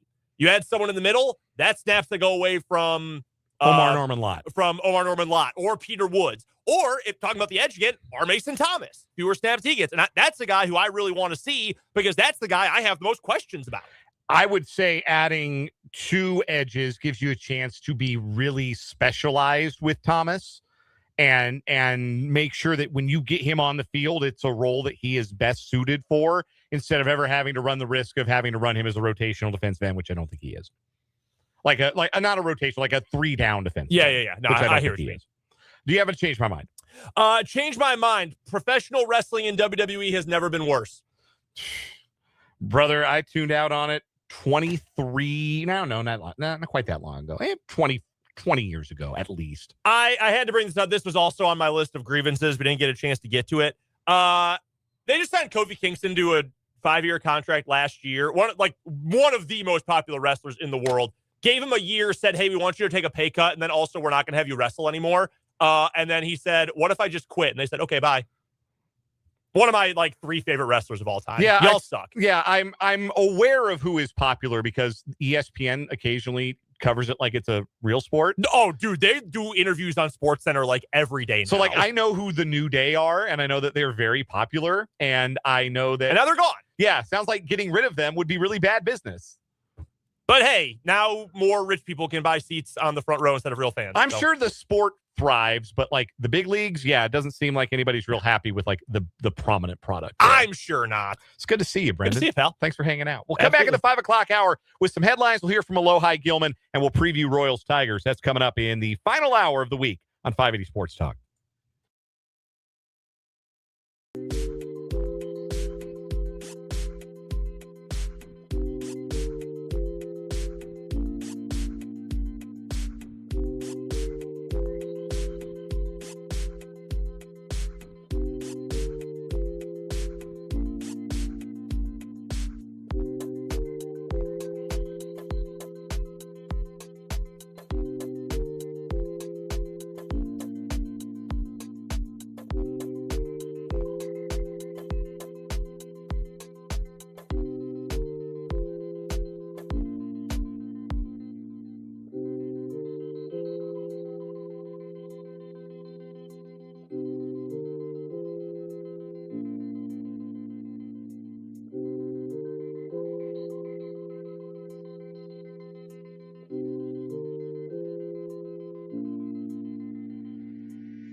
Let's get it. Third and final hour of the day, the final hour of the week here on 580 Sports Talk. Dan Lucero with you solo the rest of the way here on the Sports Voice of Kansas, 580 WIBW, FM 104.9, online at 580WIBW.com, and in living color on our YouTube channel, 580 Sports Talk, and our Facebook page, WIBW News. Sure am glad that you are along for the ride on this Friday. Want to hear from you here in this final hour of the show. Drop into the YouTube live chat. Again, the name of the channel, 580 Sports Talk. Go subscribe to the YouTube channel. By the way, if you have not already done so, we're 43 subscribers away at last check from 1,000. And if we get to 1,000, I am told that the founder of YouTube personally will come to our studio and cook us all steaks.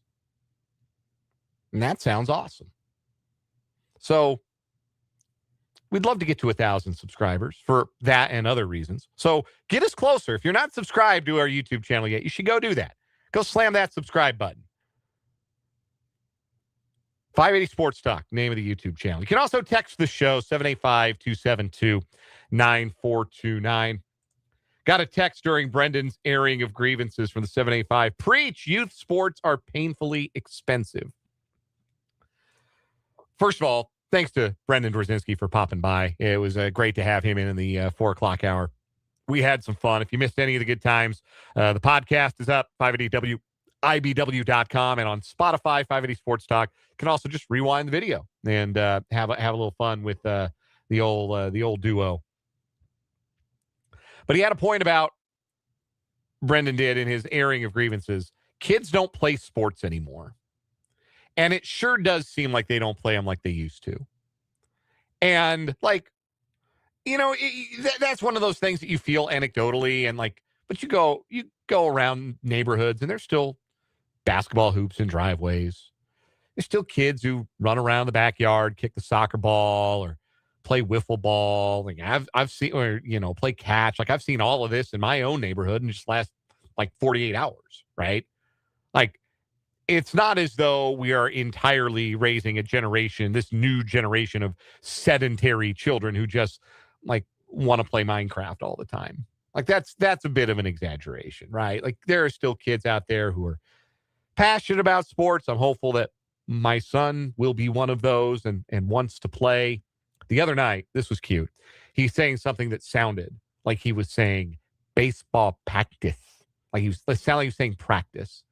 As much as it can sound like a nearly 2-year-old says the word practice when he doesn't really quite know that word. But he was definitely saying baseball. We know because he was pointing to one. And look, I know I'm never going to be a perfect parent because there's no such thing. But there is one thing I will always promise to my son and any children that come after him. You want to go play ball? I'm there.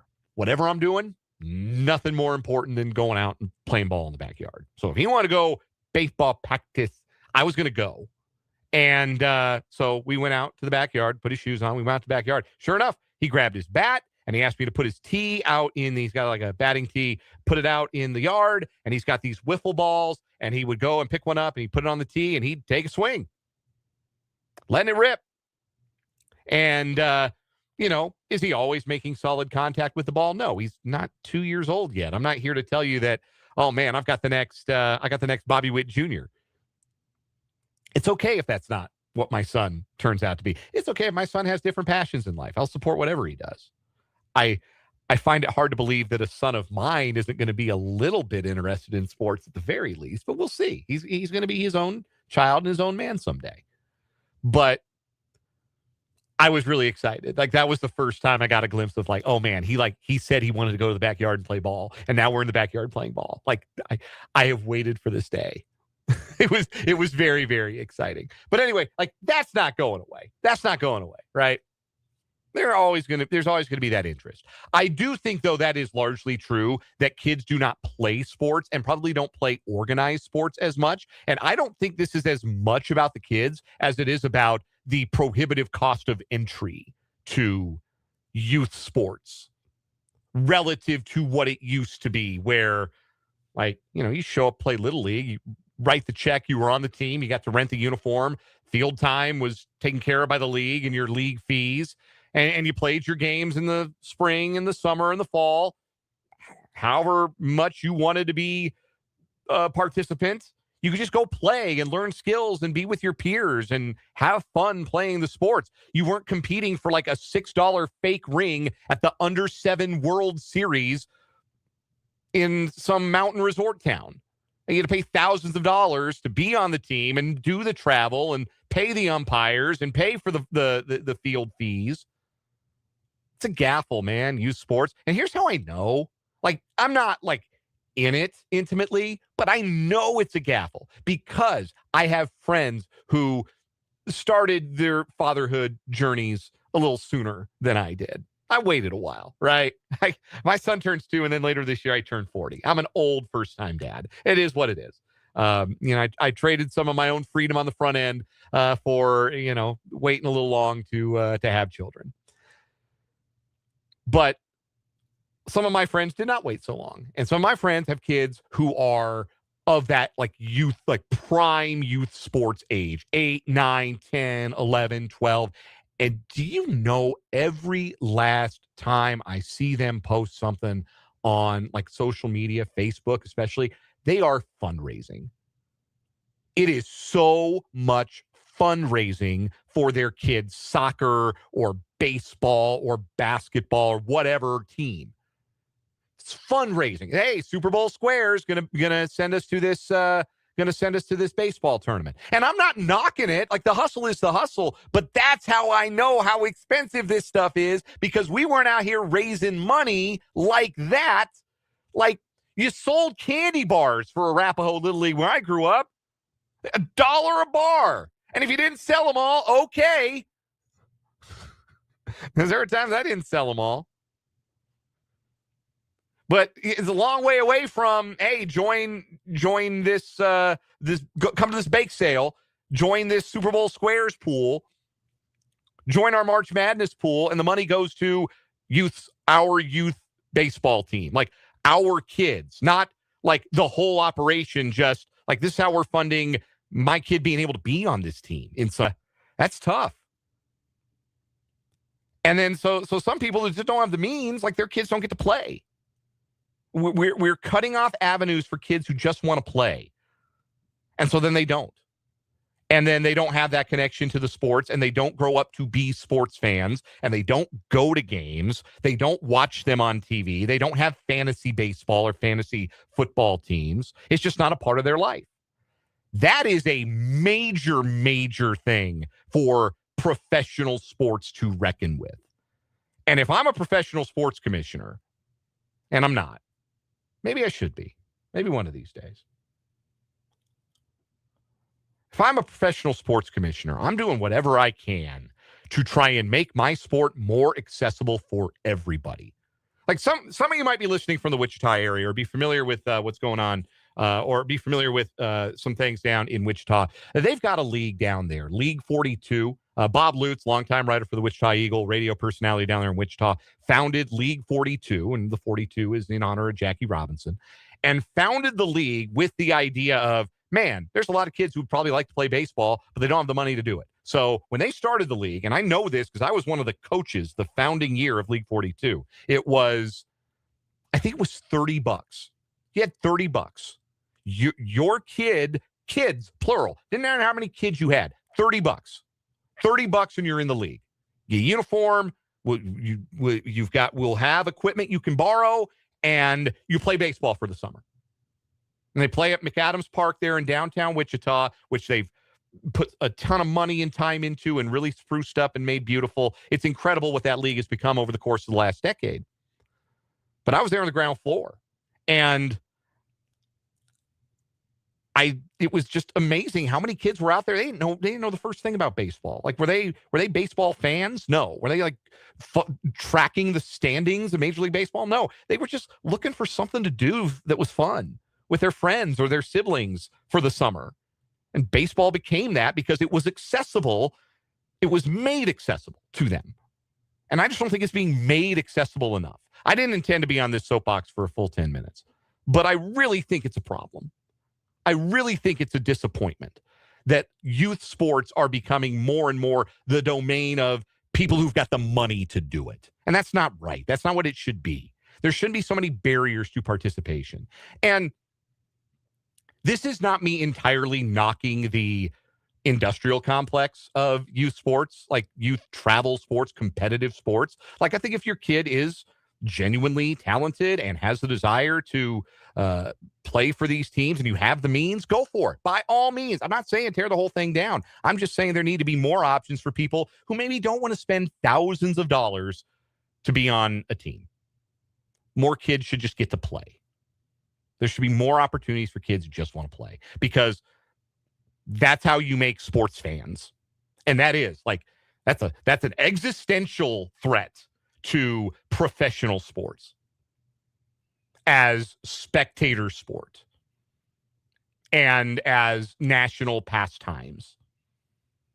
If people don't play them, they won't stay interested in them. But anyway, that's a bigger problem than one man can solve. Let's get to some headlines, shall we? We're going to do headlines. We're going to hear a little bit from Alohi Gilman, the new chief safety, a little bit later on. He spoke to media for about 12 minutes on a Zoom yesterday. I won't play the whole thing, but there were a couple of questions that I thought he had really interesting answers to, and I think speak to why the Chiefs brought Gilman to Kansas City that I thought was interesting. So we'll play some of that. We'll also preview Royals-Tigers tonight. That's coming up after we're done. 6 o'clock pregame, 6:40 first pitch from Kauffman Stadium. Royals-Tigers, game 1 of a 3-game series. Chris Bubich against Cater Montero, the pitching matchup tonight. But let's do some headlines, shall we? We'll start with the officially announced kickoff and network for the Border War, or the Storage Mart Border Showdown, if you'd rather. Kansas will host Missouri Friday, September 11th. We knew the game had been moved to Friday.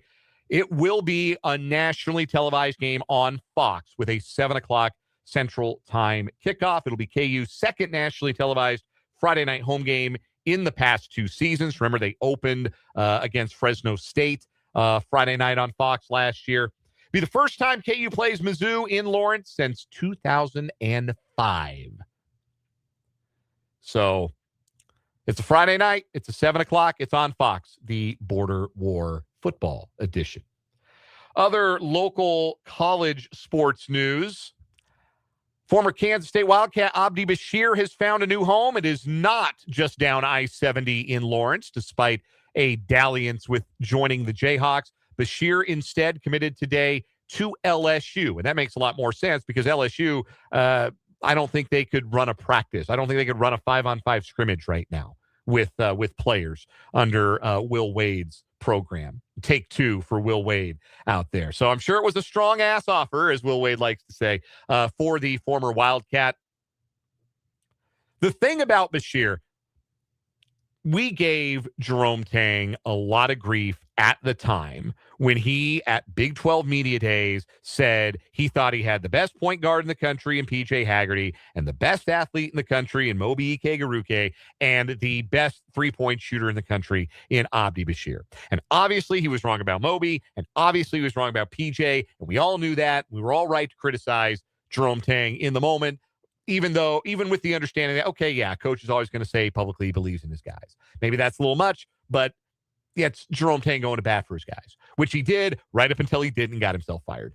But he wasn't like really wrong about Abdi Bashir. That kid can shoot it. 44% from deep last year for Kansas State. A liability on the defensive end, to be sure, much more of one than he ought to be given his size, but kid can stroke it. And in the absence of the addition of Dennis Parker, who Kansas added to their basketball roster yesterday, I actually kind of liked the thought of Bashir as the 8th or 9th guy for KU next year. But he can be a lot more than that for LSU because, again, they just don't have as much on their roster right now as Kansas does. So Abdi Bashir goes to LSU. Most of the K-State transfers out have found their new homes. I had missed this. Doreen Buka's going to Rutgers. Totally missed that. Elias Rapiak is staying stateside as well. He's going to Loyola Chicago. David Castillo's going to Santa Clara. Taj Manning is at Iowa State. Now Abdi Bashir at LSU. Next headline, we'll stay in college basketball. New 6-year deal for Iowa head men's basketball coach Ben McCollum after he led the Hawkeyes on their deepest NCAA tournament run in almost 40 years. First time in the Elite Eight since 1987 in McCollum's first year in Iowa City. McCollum was a target of the North Carolina head coaching search, according to the reporting of Jeff Borzello and Pete Thamel of ESPN. But McCollum opted to remain at Iowa, and the Iowa City native is finalizing a new 6-year contract. Of course, McCollum rose to prominence as the 4-time national championship winning head coach at Northwest Missouri State. 1 year at Drake. He'll go into year 2 at Iowa, returning 5 of their top 8 scorers and adding a couple of big-time transfers, Tyreek Coleman out of Illinois State, Andrew McKeever out of St. Mary's.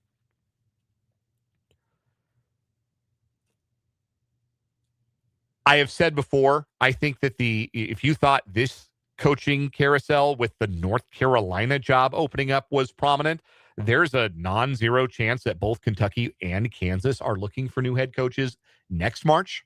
Non-zero chance. That's not me saying I got inside information on Bill Self's line of thinking, but would anybody be surprised if this was the swan song for Bill Self in Lawrence? I don't think anybody would be all that surprised given everything we know. And would anybody be surprised if Mark Pope doesn't get himself fired? Mark Pope might not make it to tip-off, man. They got no players. Nobody wants to come to Kentucky. Mark Pope went to Israel to recruit a player who then signed somewhere else. Man went to a literal war zone to recruit and lost the player. It's all bad for Mark Pope, but Kentucky still a really good job. And if they're open and if Kansas is open in the same hiring cycle, like, doesn't matter what that contract in Iowa City says, Ben McCollum's name is going to come up. So what'll be interesting with that, and there aren't any details, at least none that I've been able to see that have been made public yet. But I would say that the buyout will be an interesting number to maybe just know, just to know offhand when next March rolls around. Couple of not NBA, I'm sorry. And we'll get to the NBA and the playoff roundup real briefly. NFL headlines to get to. First, the NFL and the Referees Association have reached a 7-year collective bargaining agreement that will run through the 2032 NFL season. It had been ratified earlier this week by the Referees Association, at least sent to a vote. And now it has been a full agreement between the league and the referees. So there will be no replacement refs in 2026. As I said, when that news kind of broke that the union was going to recommend the collective bargaining agreement pass, everybody, all parties involved knew it could not be replacement refs again, because the last time it was replacement refs, it was a total disaster. And here's 2 things that could not have mixed: the game-changing calls made by replacement refs and legal gambling. Can you imagine what the reaction would have been to the Hail Mary if gambling had been widely legal, widespread? Those referees would have had to have, like, protection, like witness protection. They would have had to go into hiding. Gamblers would have tried to kill them. I'm not exaggerating. So, good for the league, good for the refs. Hope the deal takes care of the refs. Honestly, hope it allows for some better training for officials who quite notably have, like, other jobs on the side. The state of NFL officiating is not great, but at least it's better than it would have been with replacement refs. Also, this from the NFL today: the New York Jets have agreed to a deal with their star running back, Breece Hall. They have agreed to a long-term extension rather than have Hall play 2026 on the franchise tag. It's a 3-year deal for the former Wichita Northwest and Iowa State standout, $45.75 million. That is $15.25 million per year. For comparison's sake, Kenneth Walker's 3-year deal with the Chiefs pays him $43.05 million, which is $14.35 million a year. So Breece Hall making about $1 million per year, just shy of $1 million a year more than Kenneth Walker. feels about right to me. You can maybe say that Hall is a better pass catching, receiving threat out of the backfield than Walker is, so you can probably play him more snaps. Hall, of course, has more of an injury history than Walker. But yeah, if you told me Hall is going to make about $1 million more a year than Walker this offseason, I would have come out of that thinking, yeah, that's probably right. All right. Those are the headlines I have for you today, aside from a playoff roundup, which we'll do right now. It's time for the 580 Sports Talk Playoff Roundup. We'll start in the NBA, where last night in Detroit, playoff James Harden happened in the clutch. And that's never a good thing. Harden dribbled the ball off his foot with 33 seconds left in a two-possession game, allowing the Detroit Pistons to secure their win over the Cleveland Cavaliers, 107-97, 25 points and 10 assists for Cade Cunningham in the win. The Pistons lead that series 2-0. And Harden and the Cavaliers both continue to be absolute non-threats in the playoffs. James Harden's going to go down as one of the very best players of his era with the MVP and the scoring. I think he won a scoring title, maybe close to a scoring title. The numbers to prove that he was one of the best players of his era, but he will never, ever be able to shake the piddles down his leg in the playoff allegations. That's who he is, who he's always been. In a big game, there's nobody I'd rather be playing against than James Harden. So the Pistons lead that series 2-0. Oklahoma City leads their series over the Lakers 2-0 as well. It's probably just a coincidence, but every team who plays the Thunder leaves the game so upset about the officiating that they lose their minds.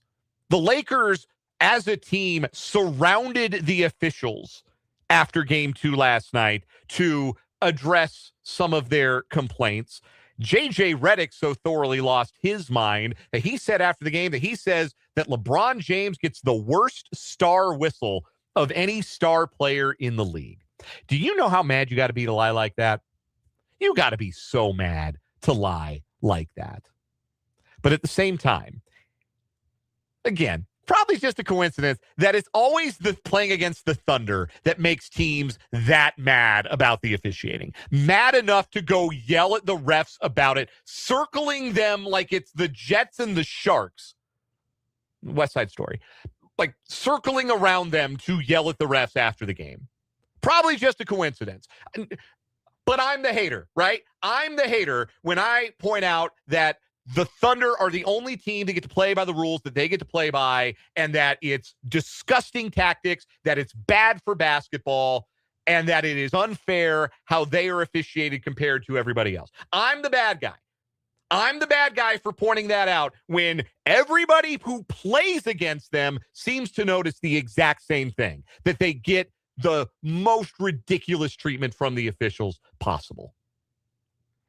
At the end of the day, I don't think it's a conspiracy. Like, I'm not so conspiracy brain that I think, yes, Adam Silver has decided that it is best for business if the untouchable dynasty of the NBA resides in Oklahoma City, Oklahoma. Like, I'm not stupid, okay? I'm not conspiracy minded in that way. But I've also got eyes, and I know what I see.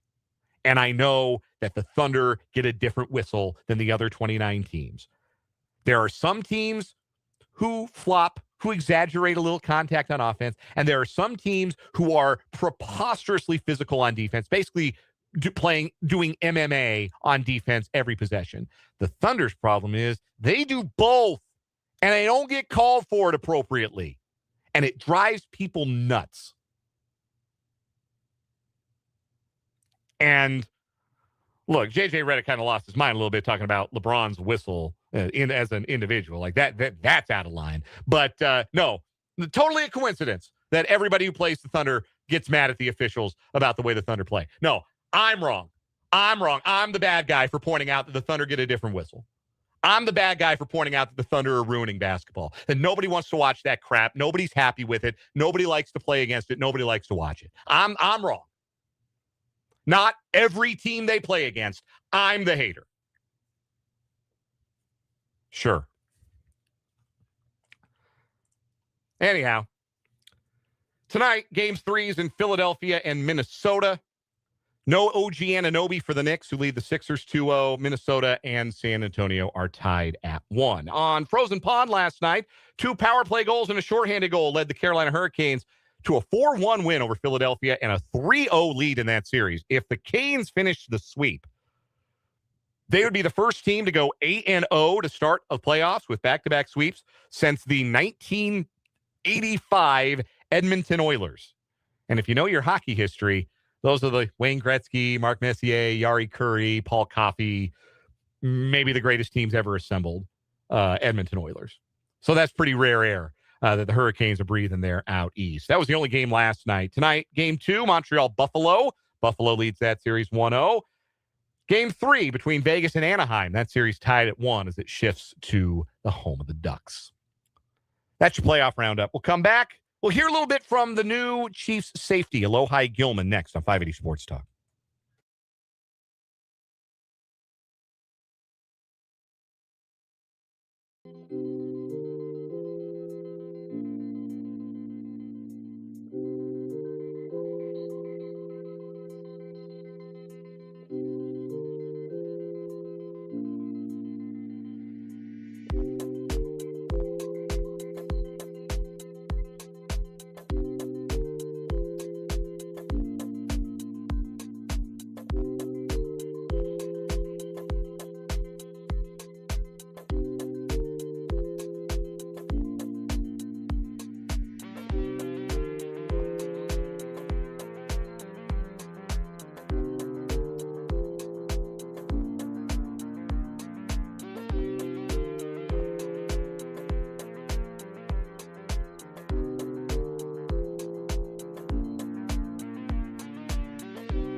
.534 on 580 Sports Talk. Alohi Gilman, 29-year-old free safety, new member of the Kansas City Chiefs, signed this offseason after splitting last year between the Chargers and the Ravens. Spoke to the media via Zoom yesterday afternoon. Now, he spoke for 12 minutes. I'm not going to play the full 12 for you here on 580 Sports Talk, but I got about 4 minutes here of Gilman talking. I think it's interesting for a couple of reasons. Number one, I think he has interesting things to say. But number two, I think it is revealing as to why he's here, why it's him and not Brian Cook at free safety, beyond the Chiefs signed Gilman for less than Cook got from the Cincinnati Bengals. But this is some of what Alohi Gilman had to say to the media via Zoom, including the questions that he's answering as well. I forget who had the first question to ask yesterday, but you'll hear that voice first, and then you'll hear Alohi Gilman for about 4 minutes here. This is what the newest Chief had to say yesterday. Having been in a few systems, what so far has been the biggest adjustment in kind of learning what Spags wants to do?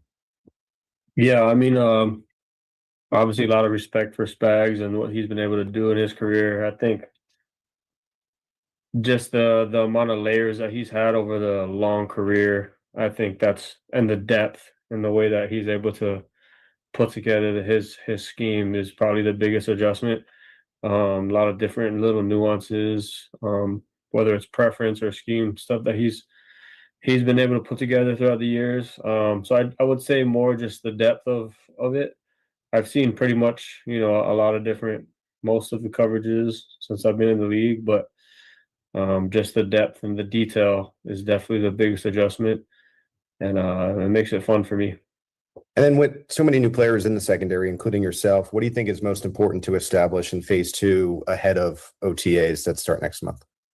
Yeah, for sure. It's just learning and growing. For me, it's a blank slate, so I'm just focused on learning, being able to gather the information, execute it, make the mistakes that you need to, and then correct them, and just keep building and stacking. It's probably, like I said, the biggest amount of volume that I've had in terms of a defensive scheme. So it's a lot more, a lot of extra time you got to put in. So right now it's just learning and growing and making a lot of mistakes. I've made a bunch, and I'm gonna keep making them. So I'm just keep working. Alohi, for you this time of year, I mean, you got guys that are coming in and out. You may not necessarily see everybody every day. How do you kind of work on building that camaraderie before you guys can get onto the field? Yeah, I mean, there's been pretty much everyone here, which is always a good sign on a winning team. So I'd say, the guys are bought in. And I think, yeah, it's just spending time, in the building, but outside the building, building those relationships. So it just starts with the basics, getting to know somebody outside of football, who these guys are, and building that camaraderie. It takes time, and everyone's at different stages in their lives. So, it's a different dynamic in the NFL, but it's fun and it's cool. The group of guys I've been around has been great. And they're all workers and grinders and very like-minded people. So it's been fun. Hey, Alohi, when we talked to you last, you really hadn't had a chance to get to know anything about the defense in depth and even some of your new teammates. What now has stood out in the last couple of weeks that you've been able to get into the playbook and meet some of the guys? Yeah, I mean, it's been great. Like I said, I think this is probably the best group in terms of staff, teachers that I've been around, because that's what they are. They're teachers and they're builders. And so I've been able to dive into it and get just enough where it's kind of frustrating because it's a lot, but enough that it allows me to grow and to learn and get better and dive into the playbook more and more and in depth. I'm in a situation where, I am the older guy, but the guys that's been around in the league, I know it's a young team, at least within my DB room, they're all smart. They all know what they're doing. They've been in the system for some time. So I'm learning from them, and I'm not afraid of that, of saying, hey, I need help. I've pulled them on the side. Hey, let's watch some film. Let's go do a little walkthrough right here. So it's a collaboration. I'm in the learning phase. So it's not about coming in here and taking over it. And there's none of that. I'm learning. I want to be a part of this. So that's all that it's been for me. And the guys have been great. They've just been open armed and say, hey, what can I do to help? And everyone's been workers. So it's been really fun. That was some of what Alohi Gilman had to say, the new Kansas City Chiefs safety. Jumping out right away, talking about the teachers that he has on the defensive side of the ball. And that certainly is of a piece of everything we've ever heard and everything we've ever said about Steve Spagnuolo, whose background is in coaching defensive backs before he became a defensive coordinator, and Dave Merritt, who's been such an asset to the Chiefs organization as their defensive backs coach over the years. And for that to have stood out about Gilman at this phase, like not even in OTAs, not even in a training camp, just that, getting that impression from the guys he's going to be working with and playing for in this short amount of time he's been a Chief for less than 2 months. That really stood out to me, as did his assertion in that last answer he gave. I'm here to learn. I'm here to learn from the guys who are already here. So there's a lot of humility there. There's the understanding that, because he comes in as the most veteran guy, I think, in that entire defensive backfield. I'm not sure, I don't think Christian Fulton is older. I'd have to look that up to be 100% sure. But he's one of the older guys, certainly, in that defensive backfield room, and one of the most accomplished. He's on his third NFL contract, but approaching it with an attitude of, I don't know yet. I'm still learning. The learning portion can be frustrating sometimes, but I'm eager to make the mistakes now so that I'm ready to go when the rubber meets the road.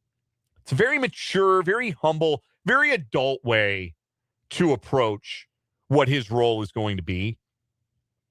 And I think that's why he's a Chief.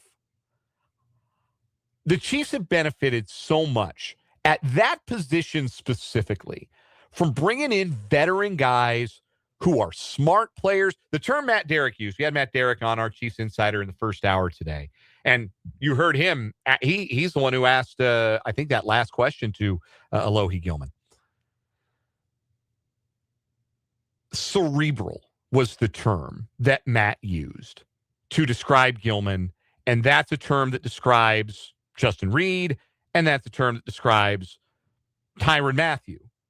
And the Chiefs have had their best defenses with guys like that at free safeties. And that's not to say that Brian Cook wasn't a smart player. He is a smart player.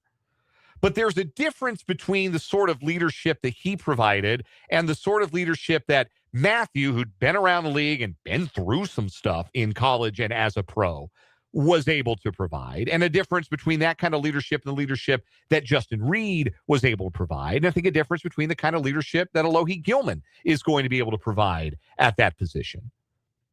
And that kind of leadership, as much as any other trait, is what the Chiefs, I think, really value. You know, they're looking for the tangible stuff, too. They got to find some playmakers on the back end. They haven't had enough playmakers the last couple of years. Justin Reed didn't make plays at the catch point, wasn't that kind of a game-flipping player. Tyrann Mathieu, certainly in his prime, was that kind of player. Eric Berry was that kind of player, going even further back. But Brian Cook didn't prove to be that kind of player. The Chiefs need Alohi Gilman to bring an element of that, certainly. He didn't even play well. They're paying him to play well. But I think that just listening to him talk, getting to know Alohi Gilman in this fashion, you could tell why he was the guy that the Chiefs wanted to get. That wasn't a dart throw. That wasn't all right, plan A is Brian Cook. Oh, no, we couldn't resign Brian Cook. We got to pivot. Who's out there? Gilman, sure. Knows the division, played for the Ravens. Yeah, bring him in. I think he was probably plan A all along. Be honest with you. I wouldn't be surprised if he wasn't plan A all along. Because the Chiefs just seem to value that kind of maturity, that kind of intelligence, that kind of experience at that position in particular. And he's a guy with that kind of humility and understanding. Hey, I don't know everything yet. I'm still learning. Like, that's the kind of thing that's going to endear him to his new teammates and make him an even more effective leader in a defensive backfield that's been so overhauled that they're going to be in need of a voice. I think Gilman can be that. We'll take a break here on 580 Sports Talk. When we come back, we got baseball coming up in about a little less than an hour from Kauffman Stadium. Royals got to get this series against the Tigers. We'll break it down next on 580 Sports Talk.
Coming up at the top of the hour, pregame coverage from the Royals Baseball Network. The Royals and the Tigers opening up a 3-game set at Kauffman Stadium. Royals are 2-2 in the homestand after that 4-game split with the Guardians, trying to bounce back after a pair of losses in a row against the Detroit Tigers, who are 18-20 on the year, currently second place behind Cleveland in the division. They have dropped 3 in a row, just got swept by Boston. They had yesterday off before coming to the K.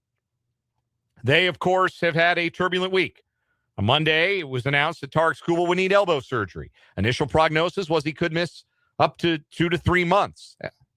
Then there was a positive update to that prognosis that there was only one loose body in his elbow, and that maybe he could be back throwing as soon as a couple of weeks, and that maybe 2 months would be the far end of his recovery timeline. But still without the best pitcher in baseball for 2 months. That changes the face of your team. Then Framber Valdez got himself, 1, lit up by the Red Sox, and then 2, ejected for throwing at Trevor Story. I think he is serving his suspension presently. I'm double checking that to make sure. He has accepted a 5-game suspension. It was originally 6. I guess he appealed it to 5, but he is going to start his suspension, and he will not pitch this weekend for the Tigers. So on Monday morning, you looked ahead, your outlook for the week for the Royals was, all right, they got 4 against Cleveland, but man, that 3 against Detroit is going to be tough because they got Skubal Saturday and Valdez Sunday. And now you don't face either of those guys. It's Cater Montero tonight. Then it's Ty Madden tomorrow, who made a nice debut for himself this season with his 5 innings of relief in his first outing this year for the Tigers after they called him up. 5 scoreless innings with 7 strikeouts and no walks. Former first-round pick out of Texas. Former Royals draft pick, actually, a 34th-round pick when he was back in high school. But Ty Madden, he's not. Tarek Skubal and Framber Valdez. And then Sunday starter is at TBA. No idea who that's going to be for Detroit. So that is a lot less imposing. That's kind of the story of their season right now. They're missing a bunch of guys. Key relievers Will Vest and Connor Siebold. Starting second baseman Gleyber Torres. Starting center fielder Parker Meadows. Mr. Utility Javier Baez, who was off to a decent start. All those guys are on the IL. None of them are going to play this weekend. It's still a pretty good offensive team. Kevin McGonigal's cooled a little bit after his red-hot start, the rookie who's played some third base and some shortstop. Riley Green is off to a hot start. Dylan Dingler swinging a good bat. Spencer Torkelson and Kerry Carpenter, power threats from either side. It's a lineup that can do a little damage. It'll be a challenge. It was a challenge for Chris Bubich first time he faced him this season. He got knocked around a bit. That was that game that the Royals turned around and nearly stole. They were facing Montero that day. Montero was really good, allowed 2 runs through 6, and then allowed the first 2 to reach in the 7th, and that's when all hell broke loose. And the Royals made their rally. So his final line didn't look that impressive, but he pitched fairly well against the Royals. He's coming off a good start his last time out. Bubich, for his part, 3 straight quality starts, including 7 innings of 1-run ball in Seattle on Sunday. Bubich will be followed by, we think, Michael Wacha tomorrow. That's been announced. And then Noah Cameron on Sunday. And that'll allow another day of rest for Stephen Kolek before he's got to take Cole Reagan's next start. Bullpen got a bit of reinforcement today. Steven Cruz, last seen not covering himself in glory for the Royals before he got sent down. Last seen giving up a whole bunch of home runs. He is back up from AAA Omaha to kind of be an extra relief arm. Can tell you that at Omaha, the results weren't a whole lot better than they were at the big league level ERA-wise, though at least he'd only given up 1 home run in his 7 innings of work. Royals will have a familiar-looking lineup. They're not going to catch Salvador Perez this weekend, is what it sounds like, as he continues to deal with some of that hip soreness and stiffness. But the lineup that'll face the right-handed Montero, Michael Garcia at third, Bobby Witt Jr. at short, Vinny Pasquantino at first. Salvi will DH, Carter Jensen will catch, Jack Caglione's in right. Isaac Collins in left. Michael Massey at second. Kyle Isbell at center. That's sort of the entrenched everyday lineup versus a right-handed starter. For the Tigers, they'll go with their right-handed heavy lineup. They were a little earlier to get to a bunch of platoon guys on their bench than the Royals were. Now some of their platoon guys have to play every day, so their numbers don't look as good. Like Matt Vierling in center field. Much better against lefties. He'll lead off. Then Kevin McGonigal at third. Jahmai Jones will DH. Dylan Dingler, the catcher, bats cleanup. Riley Green, left-handed bat, drops in the lineup. He'll hit fifth. Wenzel Perez hit that game-winning home run in the second of those 3 games against the Royals back in mid-April. He's a switch hitter. He's in right field. Spencer Torkelson, big power bat, but strikes out a bunch. He's at first base. The second baseman is Hao-Yu Lee. He is batting eighth. Zach Short is the shortstop, batting ninth. It's a big series, as big as they can get in early May. And if the Royals finish it with a win and finish the homestand with a winning record, they'll feel good about that when they head out on the road to play the White Sox next week. We'll take one final break, come back with a final word here on 580 Sports Talk.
Time to wrap up 580 Sports Talk here for the day and for the week. And I'll wrap up the program today with this thought on the Kansas City Royals. There's no reason the Tigers should have their number, but the numbers don't lie. They've lost 12 of 16 to the Tigers since the start of 2025. And so this is a series where the Royals can make a bit of a statement, as much as you can make one in the first week of May. A statement that says we're tired of being pushed around by this team. We're tired of feeling like we're second fiddle in the division, which they certainly were last year to Cleveland and Detroit. And this is a big opportunity for Kansas City to go get a series win, to finish with a winning homestand against the two teams that have been there better over the previous 2 seasons in the division, and make it clear that they intend to throw elbows at the top of this division all season long. It isn't going to take much. The top of the division, it's not a peak right now. It's not a 14er in the Rocky Mountain range. It's just not one of those divisions right now, and it may not be. Might just not be an elite team in the American League Central. That wouldn't surprise anybody. But if the Royals want to prove that that's the domain they want to enter, then they got to start proving it against the Tigers. They were the preseason favorites for a reason, and the Royals have to prove that that's a team that they can mix with. You'll hear the games all weekend long right here on 580 WIBW and FM 104.9. Tonight, 6 o'clock pregame, 6:40 first pitch. Tomorrow, 5:30 pregame and a 6:10 first pitch. And Sunday night baseball, hopefully the weather cooperates this time, 5:30 pregame, 6:20 first pitch on Sunday. That game will be on Peacock, not on NBC. So you'll have to be subscribed to the streamer if you want to watch it. But you can always hear every game right here on the Sports Voice of Kansas. Hope everybody has a great weekend, safe one. Make good decisions out there. We'll talk to you again on Monday from 3 to 6. For Brendan Dworzinski, I'm Dan Lucero, and this was 580 Sports Talk. Good night!